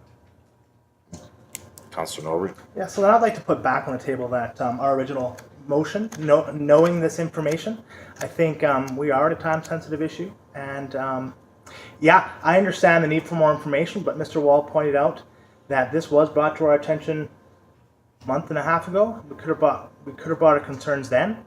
I think this lack of request for information, that is on us, and we should be supporting local business. I think that information could definitely become a factor on the renewal of the next one. Councillor Howe? Part of the public consultation process is for people to have the opportunity to come and talk to their councillors about issues that they read in the paper or find out about. That's part of the process. So again, we don't need to be under the gun. If we need to grant this guy something oddball and do a temporary thing for a few months and go to another process and put it through the paper and whatever, I dislike the fact that we are put under this pressure. That doesn't have to be like this. There's a 3-year window or a extension there, and it comes down to we need to make the decision in 5 minutes. Again, why? Let's utilize our staff to help us walk us through this. Do a temporary extension for 3 months, or whatever time staff needs to get us the information from BC Assessment or Dr. Chang, or have him come talk to us or explain it to us, explain how the tax situation works. If we have to go through another process, we go through another process, but it allows him to continue to operate. And it's a good lesson for all of us. It's a good lesson for all of us to say we shouldn't have stuff put in front of us. Just because it's come to a vote tonight doesn't mean that it's going to be voted on always, right? It doesn't necessarily mean it's going to happen. Sometimes other things come up that you need to discuss and have conversation on, and we say, no, we need to hang on. So why everything becomes a last minute thing here doesn't need to be like this. I agree with you, but I do think that getting that information from BC Assessment is a small part of this decision. I think council needs to recognize whether or not we want a dentist in town, and that's really where this recommendation comes from. So, Councillor Norbury, you wanted to put the recommendation back on the floor. Can you do that, please? That council make final considerations and approve the application for a temporary commercial and industrial permit as submitted by Dr. Andrew Chang on a 3-year term. Seconder? Councillor Kirby? So, we'll call the question on this and then... I want some discussion. Yes. Shall we debate it again? Yes, but I was going to say if it gets defeated, we can amend it, or we can amend it now. Councillor Krakauka? Yeah, my thing is, I'm not in favor of the 3-year term until the information is found. I'm okay with in regards to a temporary permit. It's not about shutting anybody down. I mean, I'm definitely all about business, whether it's downtown core and inviting new businesses to this community. But to me, whether it's a 3-month or a 4-month, to make sure staff can get the information and bring it back before it comes. So do you want to make an amendment on the term of this recommendation? Amendment that we do it for a 6-month term. Okay, seconder. Councillor Majinski. All in favor of the amendment? Opposed? Okay, carried. Any more discussion on the amended motion? Councillor Howe? Just like some comment from staff, if the 6-month timeline is enough time for them to get that information, and if there's anything else that we need to be aware of in this decision. Okay. Such as the periods where we got to put it out to the paper and stuff like that. Like the process. Mr. Wall? So it'll incur more advertising costs, so this will be about $1,000 more that we'll need to spend in advertising to go through that process again. It'll be staff time for Chief Curry to go through that process. As far as getting this information, I would imagine it's probably just an hour sometime tomorrow to call BC Assessment and get it for council. Okay. Councillor Norbury? Sorry, and an Sorry. application fee for Dr. Chang. So another temporary permit process Yes. after 6 months. Councillor Norbury? So our main concern is the taxes that are being collected on this property. So if it's being taxed, we're concerned about the maybe couple $100 difference between residential and commercial, and we're going to spend $1,000 to go back out to advertise, put it out in the paper, to get information that we already have, to make sure that they're being assessed properly. So it just seems like we're getting into the weeds in this situation where we're concerned that we might be losing out on a small amount of tax money to hold up what I think is the larger decision we need to make, and if that is that, do we want to have a service in our community that is continual for 3 years? I think we're getting caught up on the wrong situation here. I think maybe a delegation by Dr. Chan would be beneficial, explaining how viable the business is. Councillor Howell and And Mr. I Wall. agree with delegation as well. But this is more to it than just the amount of taxes that we're collecting from it. What happens in this type of a situation may set a precedent for other things in the future. And if we have better information to make a decision on this particular temporary permit, perhaps we will make different decisions in the future on other temporary things that we say, and give a defined timeline where we say, no, you have 3 years to get that. You can try your new business in Tumbler Ridge out of your home, but you have 3 years to get it out of a residential area into a commercial space or into an industrial space or something. And it's so that we get better at the process of what we're doing. And I don't fully understand the process of BC assessment. And this is new to me. This is new this term that I found this out, that a property can have 2 or possibly 3 different assessments on it.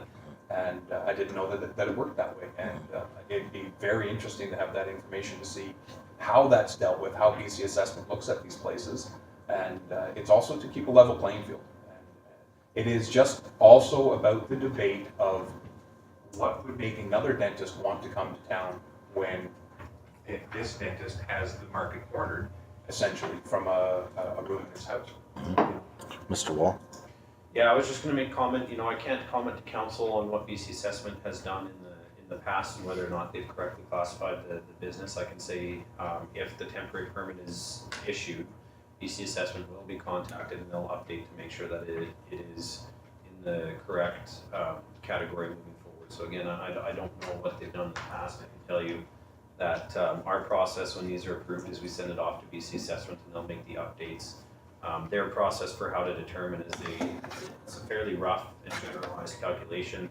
They'll find out from the business, well, what part of your house are you operating your business out of? Well, it's the basement. What's the square footage of your basement?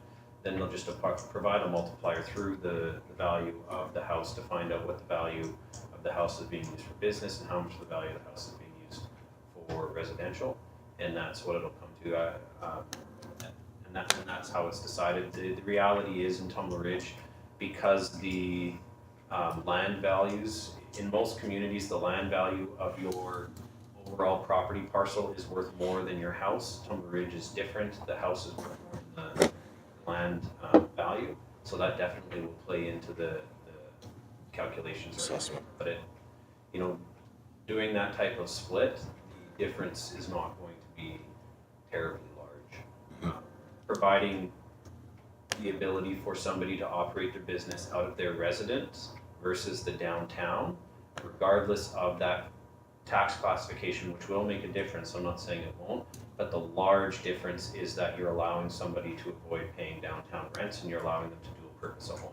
The tax differences are going to be there, but it is not going to be one of the larger considerations. So if council's wants that debate of does it provide an advantage, it provides a very big advantage to operating residential. Well, and I think we really need some some explanation by Dr. Chang on why his intentions have changed from initially wanting to move downtown eventually to wanting another 5-year temporary permit. So I'll call the question on the recommendation, but I would like to request Dr. Chang come in for a delegation and explain to us what his intentions are. I think that's important for council to understand in order to make decisions moving forward.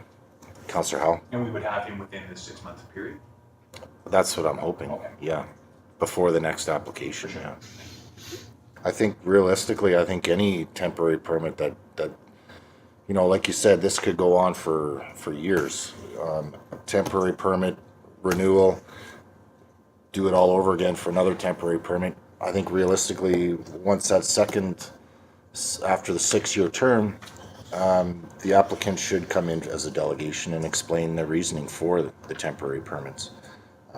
There isn't enough stipulation in the actual application process that saying that you can only do this with one renewal and that's it.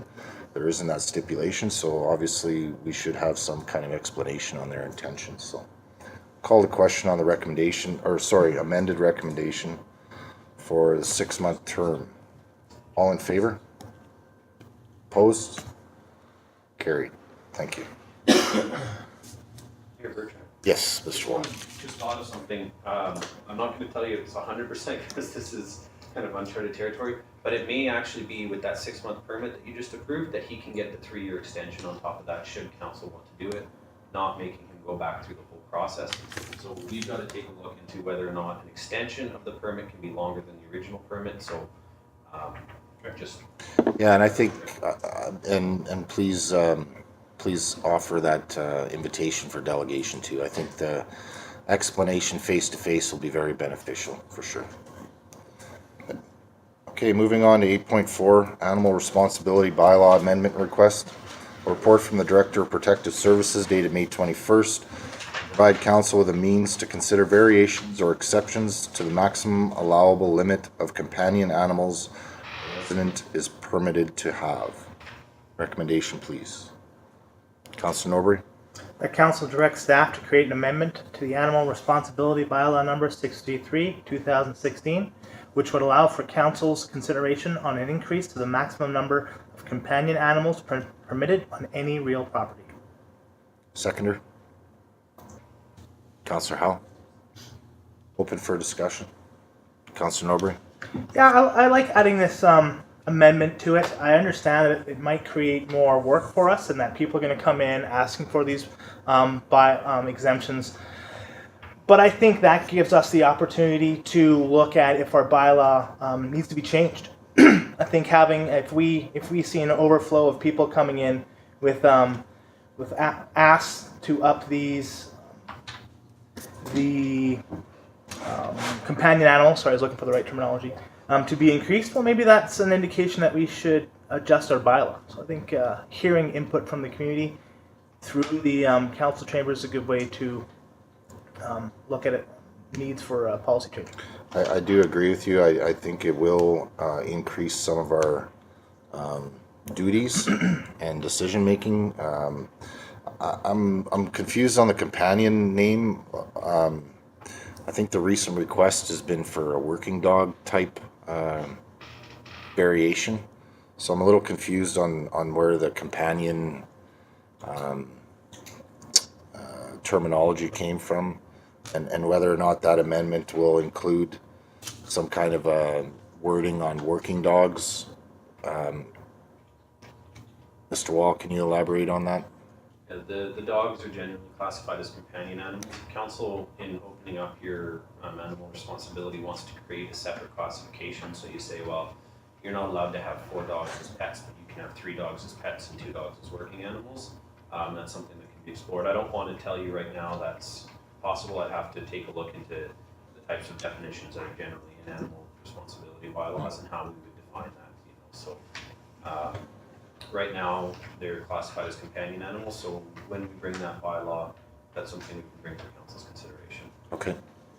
Councilor Kokalka. Yeah, so just a couple things in it. So when we have a resident that wants to have more than 3 dogs, We're gonna make a decision on, does that go out to their neighbors to find out if there's any issues and concerns? Mr. Wall? I guess that would be part of So, the amendment permit, coming. next to dog? I guess we could include that as part of the amendment coming forward to us. You could set the process that you wish to set. So then, of course, it's gonna cost us advertising costs and all that. My thing is I'm not in favor of it. I think this opens up the windows for a lot of things. You're gonna be having tons of people coming in, wanting 8 cats and 12 dogs, 40 chickens and 3 goats. I'm not gonna be in favor of that. You know what, I mean, the gentleman came in as a delegation. I understand what he's trying to do. Don't disagree with what he's trying to do. The problem I have with that is, unless we're gonna set that policy in and be willing to put a budget to that for staff to keep advertising in the paper about their neighbors wanting to add another dog or another 3 dogs and go through that process, to have it come in for us to debate it. I mean, if that's what if council's gonna add that into this, I might be more in favor of it. The concern I have with that is how are we gonna pick and choose? Because if we give it to Daryl, we better give it to Campbell who's next door to me too. Oh, yeah, I mean. Right, so I'm very concerned, as I understand what the gentleman's trying to do, totally get it. To me, it concerns me when we have we already have people with more than 3 dogs, and it's not just that gentleman either, but that's a concern. Yep, the decision-making process will get very clouded for sure. In a hurry. Precedent will get set. That's kind of why I'm looking at more of a, instead of a companion terminology, more of a working terminology. But this is really just giving direction to staff to open up the animal responsibility bylaw, and then we have the ability to amend at that time. It's to create an amendment to the animal. Like, they're gonna create it already. Create it to bring back to council, is that correct, Mr. Wall? That's correct. That's if we For want it. approval. But that's if we Correct. want it, right? So Right. if we don't want it, or we do want it, we should have what we want in there. Because then we're not sending it back to staff like we just did in a report before this.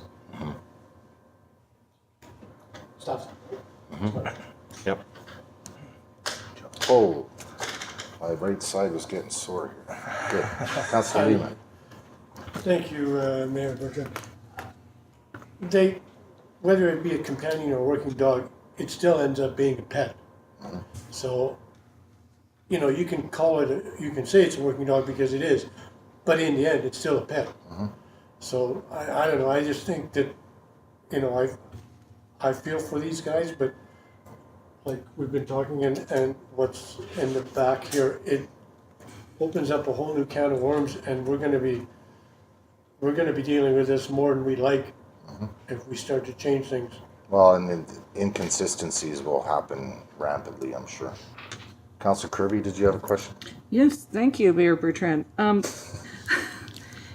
I think if it's like a working dog as a business, if he's saying he's an outfitter, so if the dogs are registered to a business and they can prove that it's a business, I could say that could be something that we look at. It would also be, when you have more than 3 dogs, is that not considered a kennel? Like there'd be a different fee to have three dogs? Am I correct on that? Is there a kennel fee or a kennel? Mr. Wall? Yeah, You're that's definitely something council could go down, but then you're gonna have to get into the temporary permits for approving kennels in residential areas. I'm just saying that once there's a different fee for over 3 dogs. Now, whether it's a working class dog that goes with a business that's, if we're supporting entrepreneurs and supporting business, that's something we could look at. Could be a different fee that's charged. And then again, where he's situated is in a residential area. If there's no complaints, then that permit could go, that could stick. But as soon as you're getting complaints, then that's something you look at.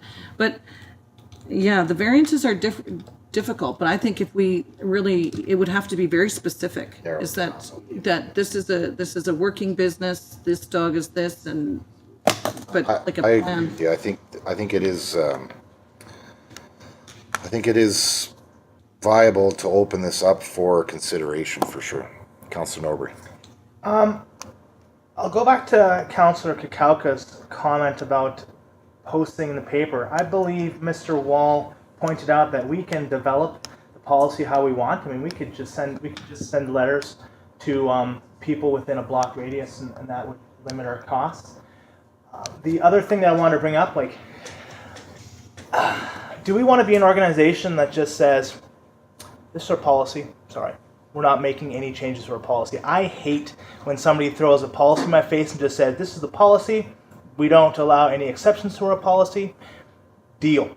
I think that policies are meant to encapture the spirit of what we do and we don't want, but we should allow for an option to relook at that if that policy doesn't quite fit Suit all the needs, this situation. And that's what we're looking at here.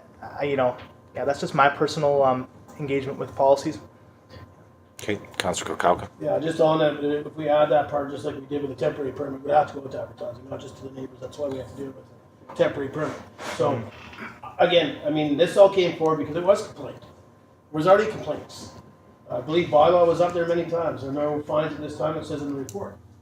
So, we're gonna change this. We're gonna get here that, no, this neighbor already has, a list of complaints through the BYLAW, because they already have 5 dogs, but now they're coming in for consideration to allow those 2 dogs. Now we got one individual wants to have 3, 4, 6, but you got 12 neighbors that are complaining about it. And then we're gonna waste staff time to do this, plus I have a hard time. Councillor Howell. So a thought I came up with was, like, I like the fact that this guy's already making an effort. He's reduced himself by 2 dogs already. And the services is gonna be interesting to talk about because he has a business in which the District of Tumbler Ridge and Conservation could utilize to help us get problem bears or cougars out of our area. I'd be curious to know from staff has he applied for a business license within the District of Tumbler Ridge and all the other 4 dogs registered? That's the first 2 questions I would have for staff. A third thing for us to consider is if we wanted to allow somebody to have a 4th dog or a 5th dog or a 6th dog, perhaps the way to prevent that, to make sure that they are working dogs, if that's what we want, is you charge them a lot of money for it. So it's going to cost us advertising costs. We got to go around. Our staff has got to do this. Our bylaw's got to check on you. So your first 3 dogs or whatever we paid, $50 a dog or whatever it is, but your 4th dog is $1,000, right? And failure to, report those 4 dogs is $2,000. The cost of doing business. Allow us to recoup those costs because for the last 30 some odd years, 3 dogs has worked fine in Tumbler Ridge. Yep. We're getting with the times, things are changing. That's why this policy has come up for a change. Yep. But perhaps that's a solution to it, is that we say to that owner, hey man, there is a solution for you. It's costly, but why should we be bearing that cost? Absolutely, and that's really the debate we would have to have after we pass this, is to open up that box to create those amendments. Okay. Yeah. Councillor I'd like to Kokauka. hear those 2 questions answered by staff. Yes, sorry, Mr. Wall. So, business license. Yeah, business license, last time we looked at it, no, Ms. Norton, have you seen anything come across your desk? No business license, and we believe they are all registered now. This is how it came about, but it came about because at the time of complaint they weren't registered. Okay. Councillor Majinski. Thank you, Mayor Bertrand. I did ask that question at the last delegation. He said he didn't have a business license, so if he hasn't had one since then it's to show. Councillor Howell. And then the other point for consideration is within our geopark, I've heard this term talked about many times, which would terrify me if my neighbor had it in their backyard, would be dog sleds. So if somebody had a team of dogs, this is my business, and they come in for a council amendment. I have 12 dogs that I want to put in my backyard, and I have 6 puppies every year because I got to keep updating. Continue. We may get to a point where we go, okay, well, we can't do that type of a business, but we can do a cougar or bear dog business. And that to me becomes a real interesting debate to say, where do we limit it at? I think his business, if he would actually put a business together and come down to council and say he offers a service to us in conservation, it's needed in Tumbler Ridge. And we could really utilize his business. I'm glad to know that it's here. And I push him and I applaud him to try to do that. Yep. We got to think about what's the implications for the next one that we're not. Well, and I think that's where the kennels were created outside of town, was because of sled dogs too. Sled dogs are another ball game. They're very loud compared to hounds, I guess. Councillor Majinski, then I'll call the question, please. Okay, just on the topic of bear dogs and hounds, I don't think his dogs would be good for bear mitigation in town. It's not the type of dog for it. Or you'd be surprised at those little buggers. Compared to a bear dog, which are Oh, yeah. smaller. Oh, yeah. They're more useful. Yeah, The bear dog is yeah, there's for sure. so. Okay, call to question on the recommendation. All in favor? Opposed? Can we do that again, please? All in favor? Mayor Bertrand, maybe read the Yeah. motion out. Oh. 'Cause those roads did not make sense to Yeah. what I was listening to. So, recommendation, correct me if I'm wrong, is that council directs staff to create an amendment to the animal responsibility bylaw, number 633, 2016, which would allow for council's consideration on an increase to the maximum number of companion animals permitted on any real property. All in favor? Okay, 4 in favor. Opposed? 3 opposed. Carried. Thank you. Moving on, 8.5, Tumbler Ridge Community Forest Corporation Council Resolution. Report from the Director of Corporate Services dated May 21st, 2019, to seek a required council resolution for the endorsement of financial statements, appointment of directors, and the endorsement of KPMG auditing services. Recommendation, please. Councilor Norbury. That the financial statements of the Tumbler Ridge Community Forest Corporation, the company, for the financial year ending December 31st, 2017 be accepted. That the following persons having consented in writing to act as directors of the Tumbler Ridge Community Forest Corporation be elected directors of the company to hold office until the next annual general meeting of the company or until sooner ceasing to hold office. Rob Mackay, Douglas Beal, Artis Frank, Jonathan Howe, Alan Kangas, Chris Norbury, and Stacy Lajeunesse. And that the appointment of KPMG as the auditor of the company for the fiscal year of 2018 of the Tumbler Ridge Community Forest Corporation be endorsed. Seconder. Councilor Kirby. Open for discussion. Councilor Howell. I got a bunch on this one. So the first one is there, who's here to answer questions in regard to financial statements? Is that our CFO? So, Mr. Wall. There's nobody here to answer questions. Generally, council meetings are venue to ask and answer questions. So as far as I understand, this recommendation is to provide the province with proof that we have received the financial statements, audited financial statements from the community forest. Is that correct, Mr. Wall? Correct. So we generally, when they're submitted to the District of Tumbler Ridge, we're relying on the auditors to provide us with the recommendation that this is a clean, accurate audit to move forward. And that's what has come to council is basically, this is a process to show the provincial government that the community forest is reporting back to its sole shareholder this type of information. Mm-hmm. Councilor Norbury. Yeah, and I would invite Councillor Howe, if he has questions about the community forest, I'd be happy to take them to the community forest so that they can be answered. Okay. Councilor Howe. So we're approving this, right? This belongs to the District of Tumbler Ridge taxpayers, correct? Shareholders, yes. So we own this, right? Correct. Okay, so why is it from 2017? There's a lot of questions in this, and sorry that this is the avenue I'm going to take to ask them, but why is it from 2017? Why not Mr. Wall? 2018? Mr. Wall?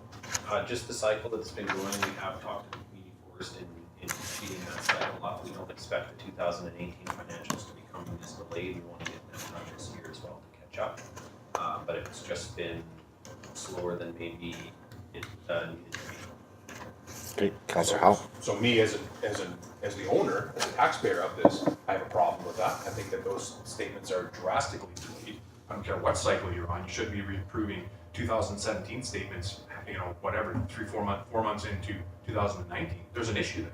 And so now we're going to say we should use KPMG to continue with the process. I have questions. Why are we at that point?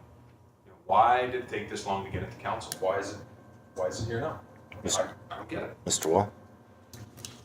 I don't have good answers for council on that other than it's something that we have flagged and sent to the community forest to ensure that this isn't the time process that it happened. So, it's 2017 now. You can't actually audit the 2017 financials until 2018. I am aware that we were in 2019. So again, that's why we've had the conversation that this is not the time frame that it should be taking place on. Yeah, and From what I understand, this recommendation is to recognize to the province that we have received these. It's not a matter of us going to approve these financials. They've already been audited. They just weren't received on our end. Councillor Howe? Yeah, no, it's interesting that we have the information to talk about tonight, but we don't want to talk about it. You know, like, when else do we have an opportunity to talk about the financials of the community forest as a group and council? And I have some concerns and some questions about it. And you know, if you guys don't want to have that discussion, I'm happy to not discuss it tonight, but I think it's time well warranted. Councillor Kukalka and then Councillor Norwood. So actually in the first part of the recommendations, it says that we're accepting these financials, and there is quite a few questions. And if there's nobody here that, I mean, I'm not saying the community force can answer them all, but maybe KPMG, when they were here last, this should have been ready to go. Like 2017, if it's an owned corporation by the district, Tumbler Ridge, with being the sole shareholder, there's concerns there. I mean, it's not Mr. Walsh for all of his staff, but I'd like to know where the holdup was. Was the holdup on the community forest side or KPMG? Mr. Wall? I don't think he can make it. I think, you know, I actually want to feel for Mr. Wall. I think we're pinning him with questions that he's not, I don't think he should be answering. I think this should be deferred. Community forest should come and sit in here as directors of our corporation that we've placed in that spot and answer the questions. I agree. Delegation request? Well, they should come in. I mean, if they're the ones that we are appointing to be directors of this company on our behalf as a shareholder. I think it's Mr. Wall's job to answer those questions. I think it needs to come right from them. Well, and I think that discussion that you were wanting for as well, Councillor Howell, would be better appropriate in the delegation as well. Councillor Norbury?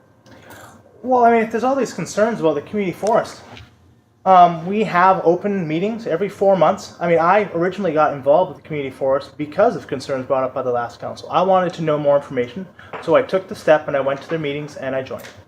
And I asked to continue on because of my interest. Now, to address, you know, the concerns of other councillors, yes, the community forest is a subsidiary of the District of Tumbler Ridge, but that subsidiary is operated by a board of directors.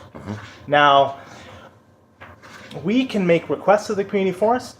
The board of directors needs to make that decision, and if we don't like what the board has said, we need to dissolve. We need to dissolve that corporation, which I think is a horrible idea. No, not the corporation, just the board. Just the board. But I mean, the community forest does exactly as it's asked to do and it's mandated to do. Now, if there is a concern that it is not operating as it's mandated to do, where does the information come? No, I think the concern is the delay on the financial statements. I mean, a year and a half delay is kind of concerning. And for we sure. need to give KPMG the permission to go in and audit those financials. I mean, that's what we're asking for right now, so we can do exactly what this council wants, and that's get the financials going. Councillor Kukalka? So then my concern would be that let's see if the holdup is the community forest having these prepped up. That's my concern. I'd like to know those answers, right? So is it the community forest? I mean, I know obviously you guys probably have a treasurer and all that, and I don't blame you. I wouldn't want to deal with it. But is that where the holdup is? And I'd like an explanation of why the holdup. And I have attended some of these open meetings, so it's, you know, obviously every council meeting, I think they're a great open board. You can ask questions even if you're just sitting there watching them. But there is some concerns, or not concerns, but questions. And I mean, I think it should be a delegation that comes in and answers. You know, unless we want to just hammer them out and see if maybe you can answer them. Councillor Howell and Councillor Norbury? Yeah, and it is my responsibility as a councillor to look after the investments of Tumbler Ridge, and that's what this is. This is an investment in Tumbler Ridge. There may be a board of directors that are overseeing the community forest, and that's fantastic that they're doing that. But this is my opportunity to review the financial statements as a councillor. I don't need to go to their meetings to review their financial statements. This is when it's in front of me here. I'm asked to make that decision now as a councillor. And I'm looking at the financial statements. I have some questions, and I'd like them answered. There's a lot more to it than just why is it from 2017. For instance, another question I have is, I see on the community forest is responsible for $705,000 in silviculture to the end of 2017. What is it now? Is this an opportunity for local employment to conduct these operations, to provide jobs to local students? This is something that Councillor Kirby and I have brought up in previous meetings and have asked to that regard to say, why are we doing tree planting in Tumbler Ridge? And we were told there's not enough business or enough work for somebody to take on tree planting in Tumbler Ridge. Correct me if I'm wrong, but that's what I heard. $705,000 in 2017. Perhaps it's all done now. We don't know because we don't see the financial statements till 2 years later. That's an issue for me. As a board of directors, you need to see updated financial statements to have an idea of where you are. Nobody does it 2 years behind, right? To make the decisions going forward. If it's all done now, they're caught up on all the silviculture, then that opportunity has slipped by us because we never had input into it. This is my opportunity to have input. That's the way I look at it. And that's one of the questions I have. Yeah. Okay, Councillor Norbury? You know, and as I said before, I mean, any questions, be happy to take to the board and get answers. I agree that we should not be looking at the 2017 financials. We should be on the 2018, and that's something that the board will need to rectify moving forward. But like any time we have questions, there needs to be a proper process of getting the right answers back. Now, we have an opportunity to pass those questions along to them, and I think we should do them the duty, and that's not the right word I'm looking for. Courtesy, thank you, Councillor Lehman. If we have questions as a council to their board, we should ask these questions as a council manner so we can get the proper information back. And absolutely any councillor that does have questions can ask you that question because you are the I'm available. council liaison. I agree. Councillor Krukowka. Yeah, I do believe they should come in as a delegation. Okay. Say that one more time. Okay. Councillor Norbury. I'll bring it up at our next meeting that we try and bring in delegation and to answer questions, to field questions, and Overall explanation of the organization. Yeah, yeah. I think it would be important for new members as well. Councillor Helm. So what is grant support and community support? What is the difference between the two of those in 2017? One was $21,000 and the other one was just about $140,000. What is the difference between community support and grant support? Councillor Norbury, do you know the answer? It is in our official paperwork. Off the top of my head, I cannot give a definitive answer. Okay. Councillor Helm. And does Mr. Wall know the difference between those two? No. Councillor I'd Krukowka. like to make a motion that we defer this. So some of these answers are, we're trying to, we're seeing these documents to have them done by KPMG, and, to me, these questions, I mean, they're fairly, I know in previous council, Mr. Keller would come in quite often and update. I can't speak that they came in with their numbers, but I believe they did. Or KPMG did. Okay. Motion to defer, seconder. Councillor Lehman. Comments? Councillor Norbury. So I'd like to point out, besides myself, all these people that are on the Community Forest Board of Directors, they have experience with the community forest, and they have approved all of these financial statements. Why are we not trusting their expertise in this matter? Why are we taking it upon ourselves who are not professionals in community forest corporations? Or financials. Councillor Krukowka. I don't know if I have to be a professional in a forest corporation, but I can definitely own a business and go through my own personal financials of my corporation. Councillor I Howell. understand numbers very well. Councillor Howell. And I as well, and my concern comes in is that, I look at, if community support and grant support are the same thing with, I think it is, the community forest has given out $160,000 of taxpayer money. The problem I have with that is that it's given out by board of directors that are not elected by the residents of Tumbler Ridge.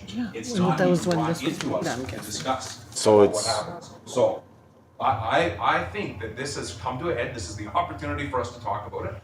There may be a motion to defer on the table, but I think we've come to the point with the community forest, although the majority of the stuff that they do I can agree with and support, I think that any time where they come in and they say that they're going to give money out that's taxpayers' money, it should have to run through not only us, but also through staff to make sure that we aren't crossing boundaries here, or that we aren't doing things, case in point, the rodeo grounds. Like, we had plans to expand into that area, and the community forest went and spent $10,000 to upgrade the trails in there. That wasn't our decision to make the trails in there. So, to me, there needs to be oversight on spending $160,000 by 7 or 8 people that are not elected. We don't have criminal record checks for them, and we don't know anything about them. Sorry, That's taxpayers' money. Councillor Norbury. So that money the community forest gets is through the purchase and sale of forest interests that have been applied to the government to get interest in. We're not taxing the people of Tumbler Ridge. This is a corporation that has an employee that does the business of entering 10-year contracts with the province to sell stumpage, also to operate our wildfire mitigation within Tumbler Ridge. And with the proceeds of that money, we look at making sure that we're sustainable in case that we do lose money, and then we take that money that we've earned through logging and we put it back into the community. Now, I'd also like to point out, we don't need criminal record checks either. So if that's the big concern, we don't need to have criminal record checks to be on a board of directors. Now, yeah, I think I'll end there. Councillor Lehman. Thank you, Mayor Bertrand. Just looking at some of these numbers, there's a few that jump out, like the grant support from 16 to 17, there's a difference of 110,000. Then there's office in general from 1,000 to 22,000. Some of these numbers, a lot of them are fairly similar, but when there's a large increase like that, it kind of raises a flag for me, and I'd just like to know where and why that money was spent. Yep. Councillor Norbury. So I can talk to the community support portion in that we definitely have had a problem in the past with knowledge of the community forest as a whole. And within the community, do you mean? Sorry? Within the community? Within the community, and that there are grants available to the community through the proceeds of these logging interests. So before I joined, there was a big push in getting that information out there.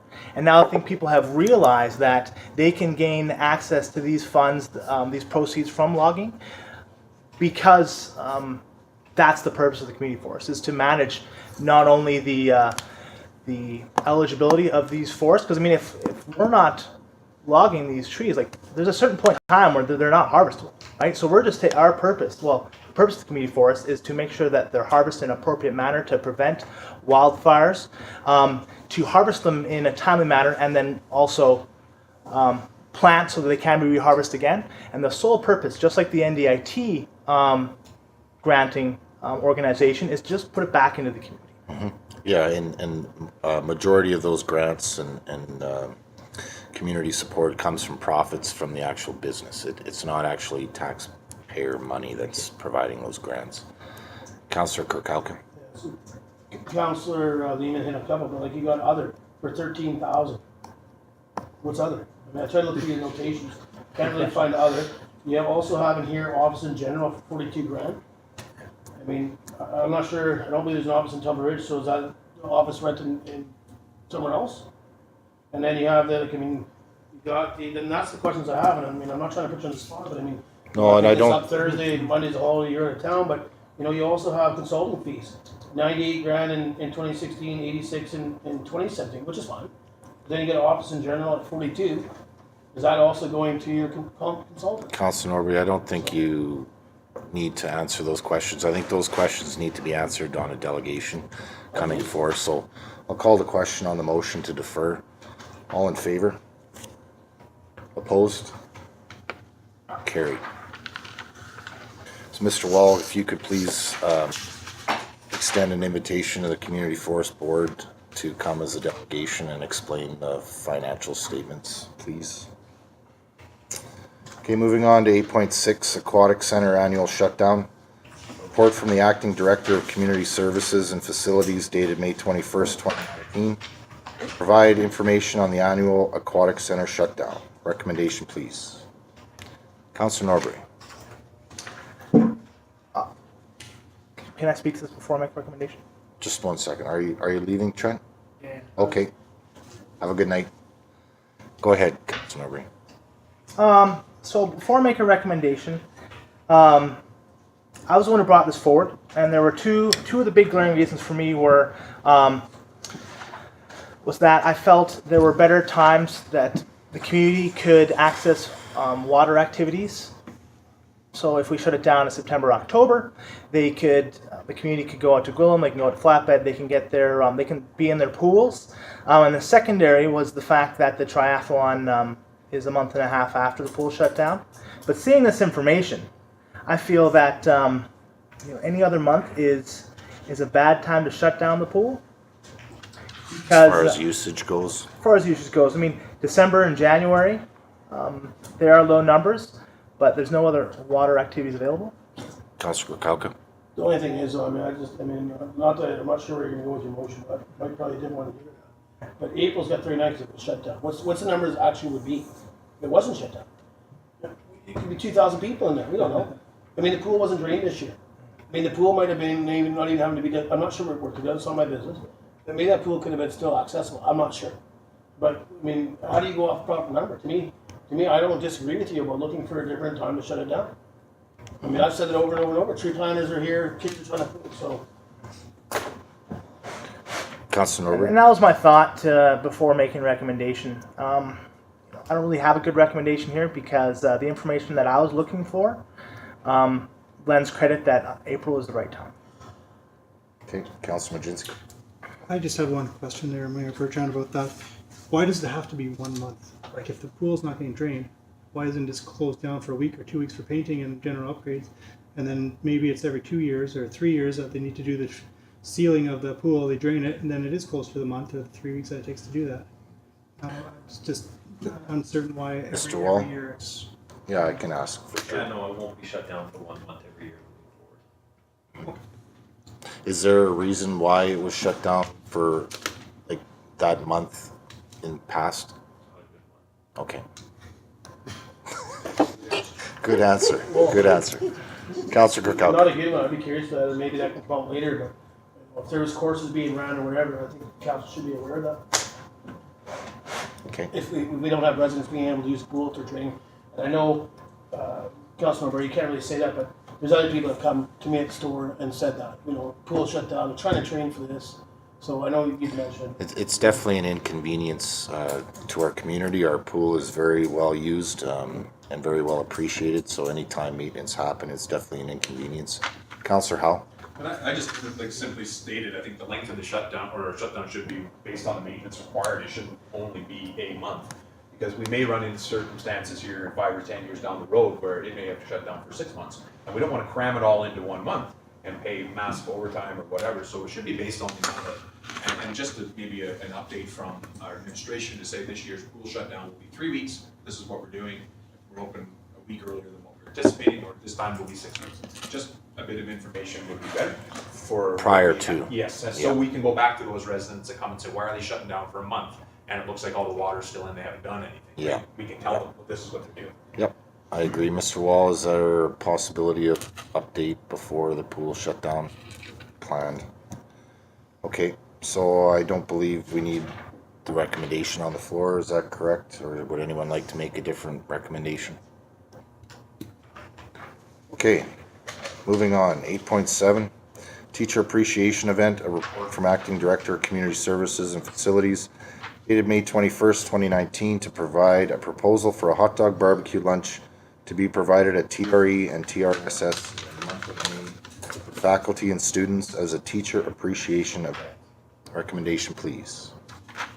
Councillor Norbury. That council approves the unbudgeted funds not to exceed $900 to host 2 barbecue lunches at the community center for a teacher's appreciation event, and approves staff hours and internal equipment required to organize and host the events at dates of school's choosing, and that council approves funds of $35 per counselor for those in need to obtain food safe level 1 certificate. Seconder. Councillor Kukalka. Open for discussion. Councillor Kukalka. I could be wrong, but I don't think I'm gonna be wrong here. I don't think anybody that wants that, you don't have to have a food safety certificate. Just one person on site actually has to have a food safety. Okay. So, not every counselor has to go and get food safe. Just somebody in that spot has to be there that has food safe at all times. I know a pretty good chef I hear too, so. Mine's expired. Oh, Doesn't expire. Councillor Kirby. Thank you, Mayor Bertrand. When we started talking about this, I thought it was a barbecue for appreciation for teachers, and I'm not understanding why we're adding all the students into this. Councillor Norbury. I felt that it was just a good idea to include the students as not create another divide between teachers and students. I mean, maybe I'm overthinking this situation, but if we have just something for teachers, it might create a little more friction. But ultimately, I'd just like to say thank you to all students and faculty and have a barbecue lunch for each one of the schools.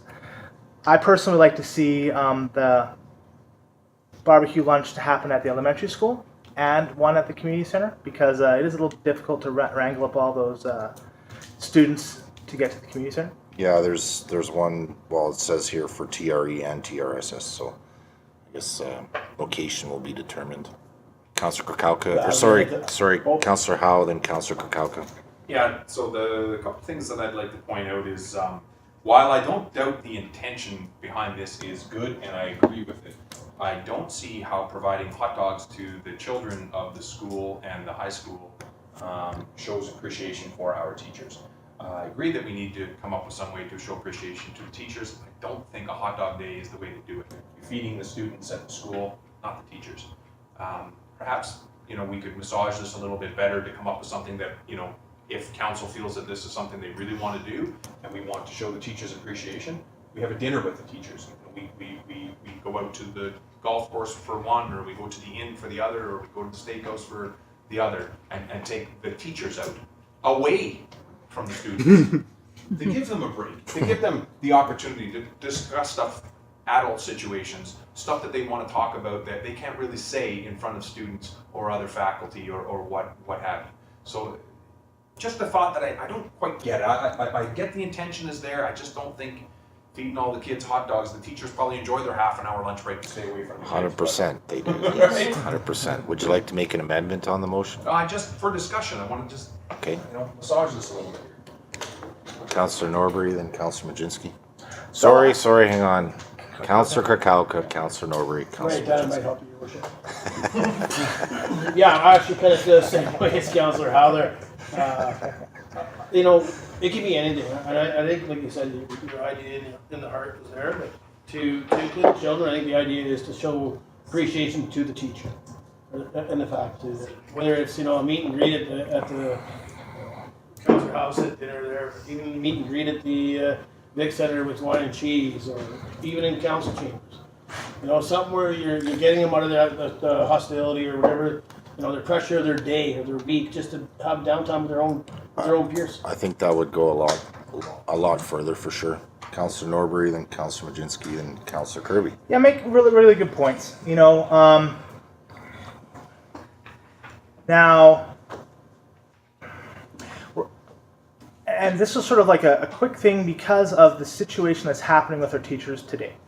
I understand that, yeah, if given the more time, we can make something amazing, make it really great, but let's not lose sight of the fact that so many teachers are already on stress leave. I was hoping we could do something right now to show our appreciation to the teachers. I agree that it's not perfect. Maybe we can massage this so that it's just teachers. But yeah, I still want to show some appreciation for the teachers. Absolutely. Yeah. I agree. Councillor Majinski. Thank you, Mayor Bertrand. I'm all for just the teachers. How many are we talking about? Is it 30 teachers total? Per school. Support staff as well. Yeah, also the teachers' aides as well. Excuse me. So I think an amendment would be appropriate for this. I'd like to propose an amendment to the recommendation. The council approves unbudgeted funds to host 2 dinners at the Tumbler Ridge Inn in the lounge area that's quiet, secluded, nice atmosphere, to show appreciation to our teachers only and support staff. Does support staff include secretary? I'd probably not. It would? Okay. That's, yeah. I think so, yeah. Seconder on the amendment, Councilor Norbury. Any discussion? Councilor Kalka. Yeah, I actually don't think we should pick location. I think we should leave it up to staff. Okay, I'll cross that from the amendment. Councilor Majinski. Just a quick question, are these both the TRE and TRSS going to be together, or are they going to be two separate? Separate. And different times, different locations? Would it be ideal for them to choose that if they on their liking, on their time? Because maybe they want to do it at the end of the school year. Just a thought. Yeah. We could, yeah, we could definitely open that up to their schedule and location as well. Councilor Kirby. Thank you. Awesome. Thank you very much. Personally, sports down there. That's true. That's true. Something else I'd like to bring up is that assemblies. And I think when you gather the students, it would be nice to, if you're going to present something or teacher appreciation, that's somewhere where the mayor can actually, we can actually have a conversation and thank them at an assembly if you want to include the children and the students so that they know that they really are appreciated. And then the teachers might not really need a dinner, but you could still give them out, here's a dinner. I mean, sitting down with them, I don't know if that's something, maybe it's even asking the teachers, but I think recognizing them at a school assembly at each school would be also something we should consider. Yeah, that's something our ad hoc volunteer appreciation committee could discuss, maybe. That's just volunteer on. Okay, so I guess I should read that amendment again.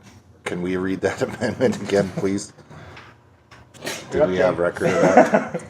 So that council approves unbudgeted funds for 2 dinners at TR Inn lounge area to show appreciation to our teachers and support staff, to include the secretaries. Yeah, so do we need to have direction to work with them to work on their schedule, or pick a location or anything like that? You'd have to pick a location, yes, because that's in your motion. Okay. So you can amend an amended motion. Yeah, now we're So gonna you get, have to. now we're gonna get into it. Let's just defeat it. Yeah. And make a new one. Okay. Call the question on the amendment. All in favor? Opposed? Defeated. Thank you. And the original motion now. Okay. But we can amend the original motion too, right? You can, but your changes are so big, it's just gonna be easier. Okay. You Okay. can make a new motion. Call the question. All in favor? Opposed? Defeated. Can we have another motion? Myself? Okay. I will do so. The council approves unbudgeted funds to host 2 suppers at a location chosen by staff of the school to show appreciation for their commitment. Seconder? Councilor Kalka. All in favor? Carried, thank you. Okay, Recreation Pass Benefit Card Design. 8.8, a report from the Acting Director of Community Services and Facilities dated May 21st, 2019. Seek approval of a VIP pass card design and to seek approval of unbudgeted funds to purchase a card printing machine. Recommendation. Councilor Kalka. So if I may, or if you may indulge me here, I know Councilor Norbury was left. So before I read this recommendation, I am gonna read the recommendation from staff. But I'd like to see where we're adding, like on here, I know you've got other samples of them, but can we add where the individual's name and their organization, or that needs to be added into the motion? Because right now, A doesn't have that. A's on, so the, Yeah, it's on the back Oh, that's side. the backside. Oh, That's I'm the back sorry. side. Okay, I thought it was Yeah. DM. Yeah, sorry, it took a second for me to ask. Councilor Kalka. Council approves option A, VIP pass card design as presented, and the council approves unbudgeted funds not to exceed 2,000 to purchase a card printing machine. Seconder. Councilor Majinski, open for discussion. So from what I understand, if we want an actual card, like a debit card or something like that, that is why the card printing machine is needed. But if we wanted to do a laminate, like we have in the past, that's where a card printing machine is not needed.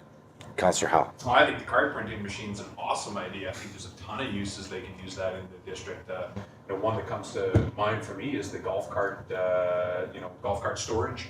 You have a card that says you have golf cart storage, or trail fees down at the golf course. If you don't have that on your cart, you have to pay trail fees. I think there's a ton of places that staff can start utilizing this card machine. It's a great idea. Okay. Councillor Yeah, I was Kalka. gonna say the same thing, it's including golf memberships. And right now they send those out to be printed. Yeah. And I'm not sure what that cost is, but they're fairly large. Mhm. So I think this is gonna be huge savings to the district on board. Okay. Any other comments, questions? Councillor Norbury. Yeah, I mean, I think the cards look great. Yeah, let's do it. Sure. Thank you for that I comment. see how encouraged that Councillor Howe. Thank you for And that it's comment. important. Yeah, Okay, right on. call the question on the recommendation, please. All in favor? Opposed? Carried. Thank you. 8.9, location of signposts. Report from the Director of Operations and Infrastructure dated May 21st, 2019.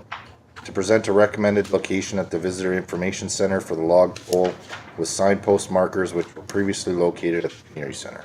Recommendation, please. Councillor Kirkowka. The council approves the recommended location at the Visitor Information Center. BIC for the log pole that will accommodate the sign post markers which were previously located at the Community Center. Seconder, Councillor Majinski. Open for discussion. Councillor Howe. It's a lot of money for a post. A lot of money. And I've had some discussion with other councillors about this already, and I just feel I have to put it on the floor that I cannot support this motion for $20,000 to put a post up. I look at the Snowmobile Club from 30 years ago, put a sign over by where the Quality Wind O&M building is, and their sign is in the ground, and it's a huge sign, and it's pressure treated wood. It's been there for a long, long time. Although maybe this can't be pressure treated wood, I just cannot see how we could spend $20,000 to put a log in the ground. Just beyond me. Councillor Kirkowka. Yeah, I came up in budget discussions and, Councillor Howe and I did discuss today, but, one of the asks of staff was to get a log of massive building that was over there so it didn't look out of place. We had a discussion in regards to, why engineered and all that. And I can understand why staff would go down that road. Just reading the report. And I mean, with it sitting in the air and the wind we get here, I mean, there's a wall talked about going over by the old BIC because of the wind load. So, I know it's a lot of money, but I think this is since 2012, 13? The artist has finished these signs and they're still sitting in her basement. This is something that I've worked on for 4 years.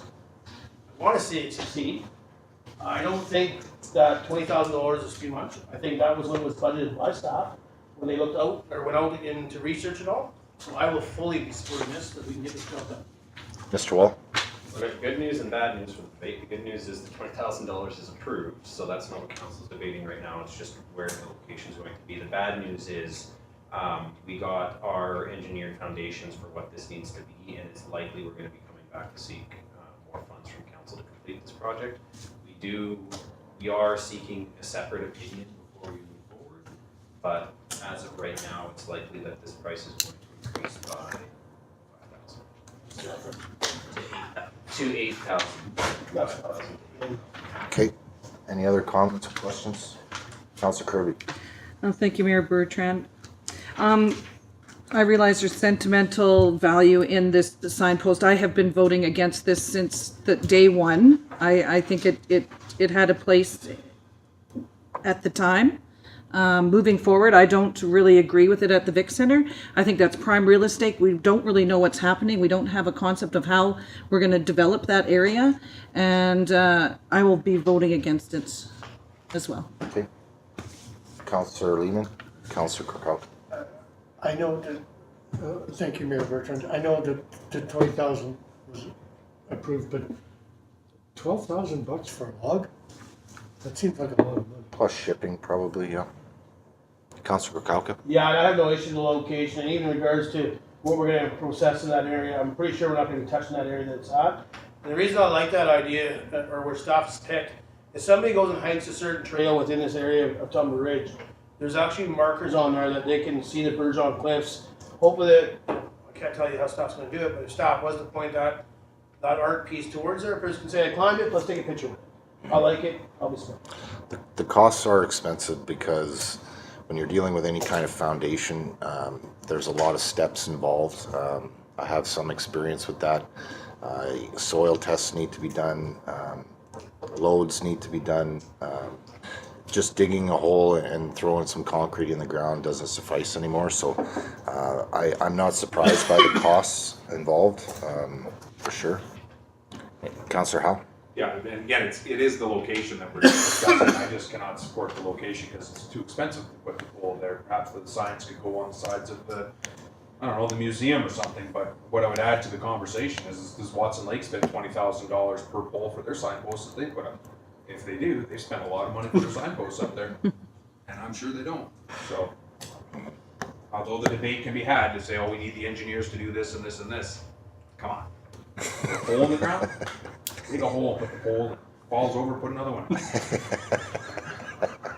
Councillor Norwood. Well, what if that pole falls on someone?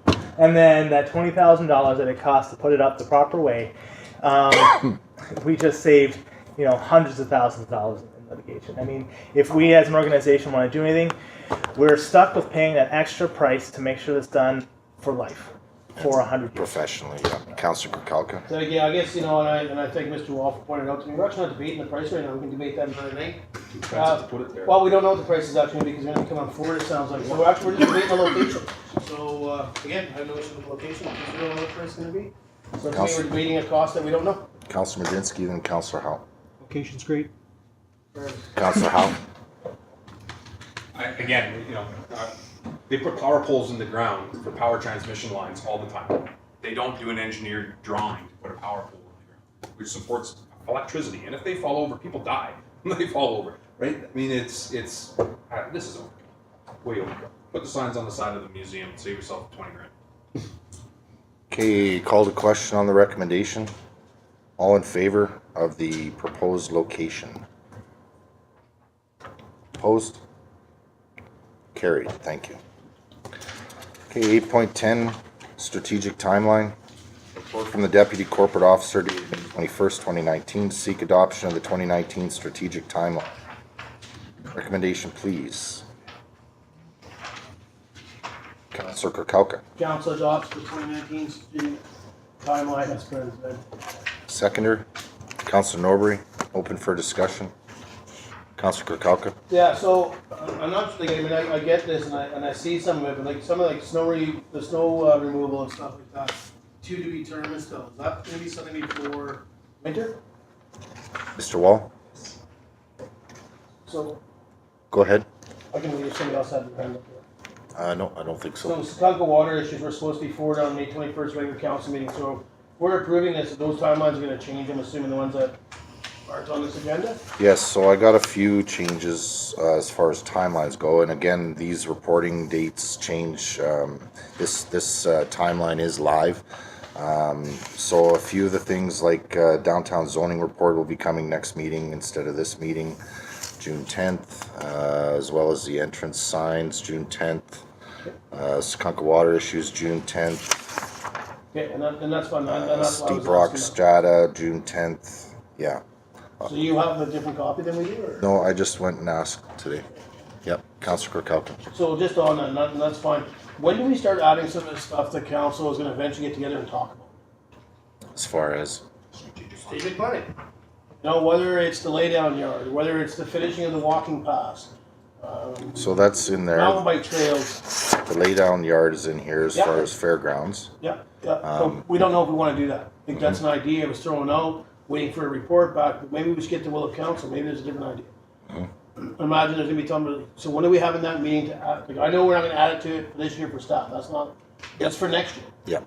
And that's what I'm wondering, when we're gonna start working on that. Mr. Wall, I think we had a doodle poll out for the strategic plan meeting. What was the date again? June? 23rd. They decided.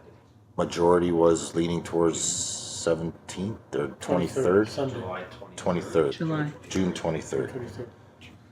So that's tentative. Okay, and no problem. So my question there is, after that meeting, I believe Mr. Wall is gonna be overseeing that meeting, if I'm understanding?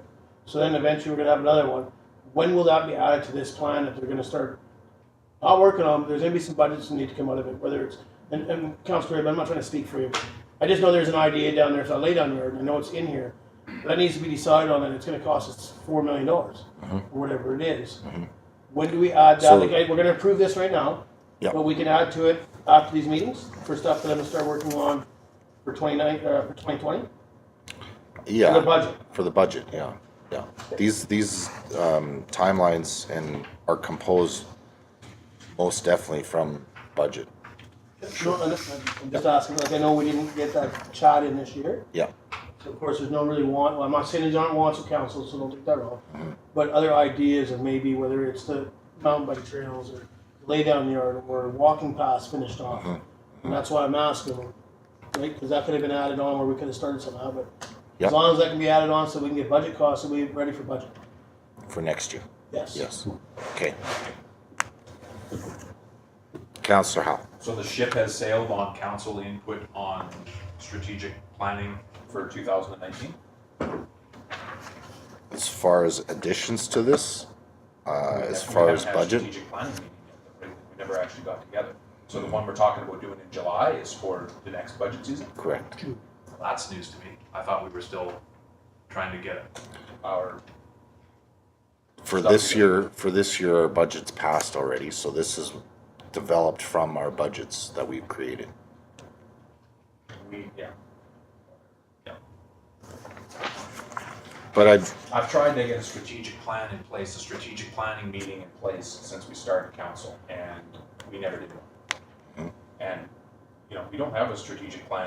We've thrown ideas around, but we never had a strategic planning meeting. And that's what I was expecting we were gonna get to, and have things that we're gonna work on. Maybe there's not budgetary things in there or whatever. But, that's the plan for June 23rd, or for tentatively. 2020's budget. Correct. Any other comments, questions? And I definitely take a fault on my shoulders as far as not having that strategic plan. New to the job in October and really spent a couple months figuring out the processes, but I definitely know how important that strategic plan session is, going through it with the regional district. So I'm looking forward to the the June 23rd possibility of that meeting. Councillor Howe? So can we add something to that at this time, if council so chooses? Mr. Wall? Something to which? To the strategic plan? Yeah. So one topic that I'd like to bring forward to council tonight that's been really irritating me is to try to help our schools, improve our schooling, and to add that as part of our strategic plan. If there's some way that we can use our position to talk to the school boards and talk about what's going on there with the students in the school. Yep, so I've reached out to the superintendent and voiced my displeasure, and I've also, I believe we've requested our school trustee to come in as a delegation so that she can hopefully answer some of our questions. But yeah, that's definitely on my radar. Councillor Krokowka. So I know this will be coming up later, not to take it from Mr. Upper, Councillor Howe, but there's the UBCM right there, which that's the first minister we should be looking to meet. Minister of Education. I mean, we can keep going with these guys here. I mean, I know I'm not sure what's all been said in your meeting with the superintendent, but you know, I don't have any children in school. I hear about it, and it's not Yeah, good I think there's steps we need to take. I think if we were to go straight to UBCM provincially, I think we would be focusing on a larger service base as far as funding goes. Like, for example, BC Parks, I think we need to take that to UBCM because we're dealing with such a small budget provincially wide that budget needs to change. And that's where I think you have a better aspect in going to UBCM. But as far as we need to understand what the school district is doing within our district, in our region, and our community. And I think the superintendent would be able to answer those questions, as well as school trustee, hopefully. Councillor Krokowka. And I somewhat disagree with you because there's some confidentiality that I know they can't speak to. Right? So yeah. maybe the ministry needs to get involved and realize that there's an issue in the north. I don't think it's just with the schools here, and hats off to the teachers. So I mean, it's not just our schools. I think we need to be aware there's concern, maybe the north. Right, it's not just our schools, and I think that's why we look at the UBCM. So, Mr. Wall, correct me if I'm wrong, but did we send that delegation request to school trustee? Okay. And then they're coming here for a meeting when we're at FCM. And I believe Councillor Howe is planning to attend to voice council's concerns at that. Okay, Councillor Norbury, then Councillor Howe.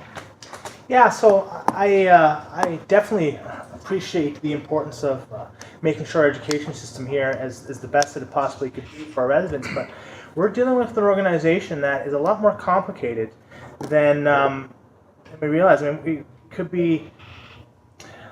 I'm more interested in how we can affect change at the school district level. Local level. You know, because if sort of look at our mayor's task force on health needs. I mean, we can ask Northern Health to do these changes, but they don't have to do anything. You know, so I don't think our sphere of influence can affect how the school district operates because there's such a large organization. There's a lot of policies that there's a union they got to deal with. There's this big It's very sack of cats that. And I don't believe that we're all educated on what the school district is actually doing, and that's why I'd like to see them come in as a delegation to educate us a little bit more. But I definitely think that after that delegation, a task force may be in order, for sure. Very similar to the health needs one. Councillor Howe. And that's why I asked to add it to the strategic plan. Like, is this of enough importance to our council that that's something that we want to strategically go after and we want to follow up on and we want to push our weight around? I disagree that we would not have any influence. I think the squeaky wheel gets the grease, and if you start saying, you know, if you don't tell them you're not happy with something, they ain't gonna fix anything. So if you get in there as a community and you get community support behind you, you can affect change.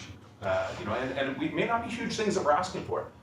One simple thing that they've asked, if we can see if we can do something with, which council has to decide if we want this on the strategic plan or not, are we going to spend our time doing this or not, is a bus. They wanted to be able to bus students from our school to go do the dual credit program and then drive them back to Tumbler Ridge. We had Canuma wanted to get involved on it. We had other community support that wanted to pay for the busing, and there was a way to do this. And now the school district has basically, the way I understand it, has come in and said, yeah, sorry, it's not a school bus, you can't do it. It's not happening. We have 3 kids now that are going to go do the dual credit program, 3 or 4, sorry, and the rest of the 12 are left out in the cold because they can't go stay in the dorms. Their parents don't feel comfortable with them staying in the dorms. So that's a real unfortunate thing that they've really pushed the go-karts and the trades, and all up through the province they've been pushing the trades. And what we need to get us through it, our community support leaders, our communas of the world are willing to pay for this type of stuff. And the school district says, yeah, you know, it's a little thinking outside the box, we're not interested in doing it. Yeah, so I've put some time in on that, and education is definitely a priority of mine. I look at the 4 pillars of our community, and those are my focuses broadly. To speak on the busing issue, I've been working with Northern Lights College to try and make that happen. Had a very promising meeting with them recently. Fortunately, it's lost momentum.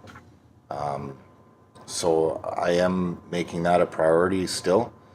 I haven't gone through the school district because I haven't been able to meet up with the superintendent yet.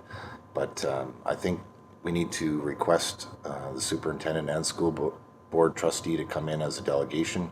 And yeah, it is an opportunity missed on all sides, not only the school districts, but the Northern Lights College. I have been putting a lot of work into that. That hasn't come to fruition. Councillor Helm. So again, should this not be a strategic plan of this council instead of the mayor's strategic plan? Like, if you've been working on it personally on your own, fantastic, all the kudos to you, but is this something that this council wants to put time and effort towards in our strategic plan? Yeah, and we all agree I think we can have that discussion during our strategic plan meeting. for 2020. Yeah. Why can't we put a motion on and either approve it right now or not? We can. I haven't heard a motion yet. That's what I'm asking. Can we add it to the strategic plan? Do we have to put a motion forward to add And, you know, what's the discussion of council? Do you guys feel that that's an important enough thing that we want to put time towards it? We just need a motion. We can vote on it. Put a motion forward that we add to the strategic plan timeline for council, looking at ways to improve our schooling with more classes, busing for dual credit kids, more certified teachers, or contracts to those that are part-time. Seconder, Councilor Majinski. All in favor? Carried. Thank you. Recommendation of this, I went out of order, didn't I? Strategic timeline recommendation. It's adding to, yeah, right. So, recommendation that council adopts 2019 strategic timeline as presented. Seconder. Motion, I need the seconder. It's already on the floor. It is on the floor, okay, Making amendments to it. okay. Very well. Call the question, all in favor of the strategic timeline recommendation as amended. Thank you. All in favor? Opposed? Carried. Okay, schedule of meetings, 8.11. Is there any discrepancies there? Issues? Okay, moving on, notice of motion. Sorry? I just want to get confirmation, is the 23rd the day council wants to meet? I think according to the doodle poll, it was majority on the 23rd. Yeah. Councillor Kirkowka. I bring it up on every year. I'm gonna bring it up again. I mean, I see we're starting in December. We're going back to one meeting a month. I have issues with that because again, Jenna tonight, staff last week was here. I'm not sure. But, it's not just us sitting here for 4.5 hours or 3.5 hours. We're asking staff to sit here who haven't been home. Yes, they were able to get a bite to eat tonight. Some of them did, not all of them. So again, we want to go down to one meeting in June and probably one meeting in July, one meeting in August. I brought this up, scheduling meetings, so I have a concern with that. I get everybody takes time off the summer, but to me, if we have a quorum, we should do meetings. Okay. Notice of motions, I have one here. And this one really comes down to alleviating any type of personal agendas or any questions to be asked on anything in regards to compensation. So my notice of motion is for a motion that administration drafts and submits to council for review the terms of reference for a resident committee on council compensation. I don't need a seconder on that though, that's just a notice, right? Okay, Councillor Kuchalka. Notice the motion will be looking to add proper meetings throughout June, July months. More meetings? Supposed to have 3 of them, that's what I did. Well, that's going to be a notice and all working with Mr. Hall. Okay. Anything else? Okay, councilor's business. Thank you very much for submitting those reports. And I just want to reiterate the importance of those reports. I think it's important that council's all on the same page with what's going on, but it's also important that we send it to Mr. Wall to be presented on the agenda for the public to know what you're doing as well. Yeah, I think they're pretty self-explanatory. Does anyone have any questions or comments? Okay, as far as some of my meetings recently, so we had our meeting with Blair Leckstrom, ADM from Flinrow, as well as another representative from Flinrow and ADM of Mines last week. Thought it went very well. We touched on recreation and what that engagement's going to look like. It's been delayed till possibly the fall. Yeah, and I think we had a lot of our questions answered for a full understanding of the partnership agreement. Had a good meeting today with BC Parks at Gwillem Lake and Mayor and Councillor from Chetwynd as well as CAO. And Seems like we had full support from Chetwynd on any type of engagement we're having with BC Parks. This is a ongoing issue with BC Parks. Their yearly budget for the province is $13 million. In our northern region, which has, I believe they said 75 parks, their budget is 1.5 million. So, yeah, we can see the deterioration because of that. I can't think of any others right at the moment. There were a few more, but Writing down the reports. yeah, I can barely keep up with the agendas here. So, Councillor Kirkcalka. Yeah, just on the action item, and I know Mr. Wall's answer, that's fine, but, you know, we sent a letter off April 1st, 2019 in regards to the province in regards to TLE. We still are waiting a response. Just want to make sure that's noted. Again, still waiting for a response from the government on who is trying to select land around Tumbler From the Ridge. province, From the correct. province. Correct. We haven't received that response. Is that correct, Mr. Wall? The province has talked to us, whether or not council would consider that a response, I guess would be up to interpretation. Have we received an email back on that thread? No. Have we received any correspondence specifically referencing that question? No. Very well. Okay, I'd like to take a short Sorry, Councillor Kirkcalka. I just want to hit on the NCGL. Yeah. And, Yes, that's you the know, other I mean, we could all speak to it, but I think we just kind of hit it over. I'll be honest, previous time I was elected into council, I went to PG for this conference, and I thought it was amazing for a new council. There was governance seminars and some legal seminars. To me, Williams Lake, if I would have had a list, I probably wouldn't have traveled.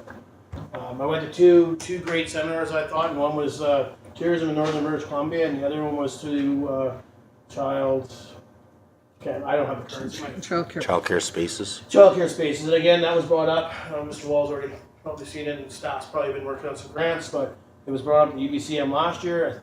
I definitely think that is something this council needs to look at. There's money sitting there waiting to give it to us.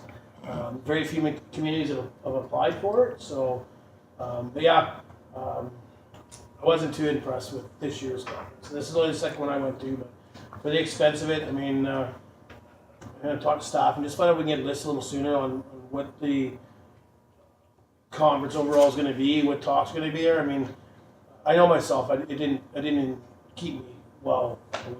But I'll be honest, to me, I felt that wasn't a good one for me. Those two that I picked up on, I thought they were very good and very well done and well spoken. Hats off to Williams Lake on their mountain bike trails. I did ask the lady to send a video to us just so that we can see them and maybe look at that when give it to the committee that started up here, just so they can have a look at some of the stuff they've done. But Yep. they're definitely well on their way. It's quite successful down there. I'd like to take a 5-minute recess. Oh, sorry, Councillor Kirby. Thank you, Mayor Get the Bertrand. flag over.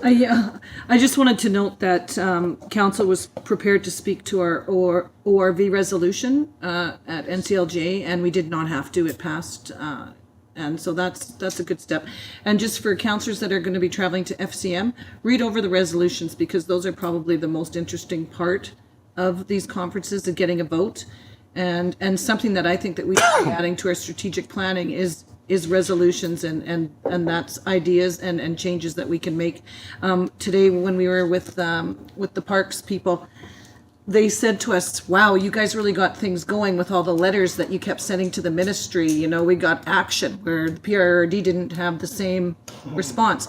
And they really would like us to just phone them instead. But, you know, the partnerships with Chetwynd is a way to move forward and keeping our parks on the radar, because like they said, we had 6 in our geopark and they can work for us. So keeping that, what's happening there, Absolutely. forefront. I just thought you hit that right on the toe with those letters, because to me, like she said today, it was ours, the Chetwynd's, and the next one, and like you hit it. Yep. Call us next time, but we have, staff has.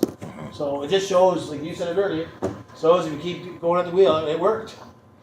Councillor Helm. So while you guys left, we had an opportunity to just look at a couple other things there before we were done. And they touched on something that I think is really, really interesting for any operator within the geopark, or possible operator within the geopark. And they touched on something that she they referenced as a fixed roof accommodation policy. And within that policy, you can apply to the government to have a fixed roof, a structures, cabins built on Willem Lake.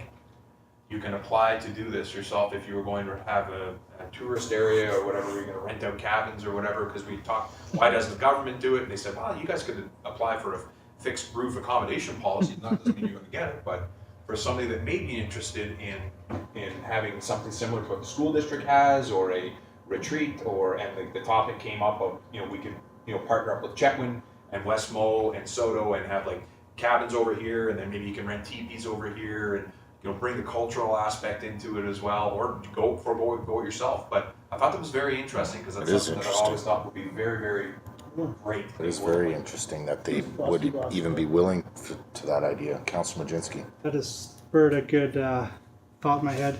In Kananaskis, which is a national park, they have a children's camp there, Tim Hortons Children's Camp. So something that could happen out in this area would be huge, huge. Oh, there is one at the school district 59. It's very well done. I need to take a 5-minute recess here, please.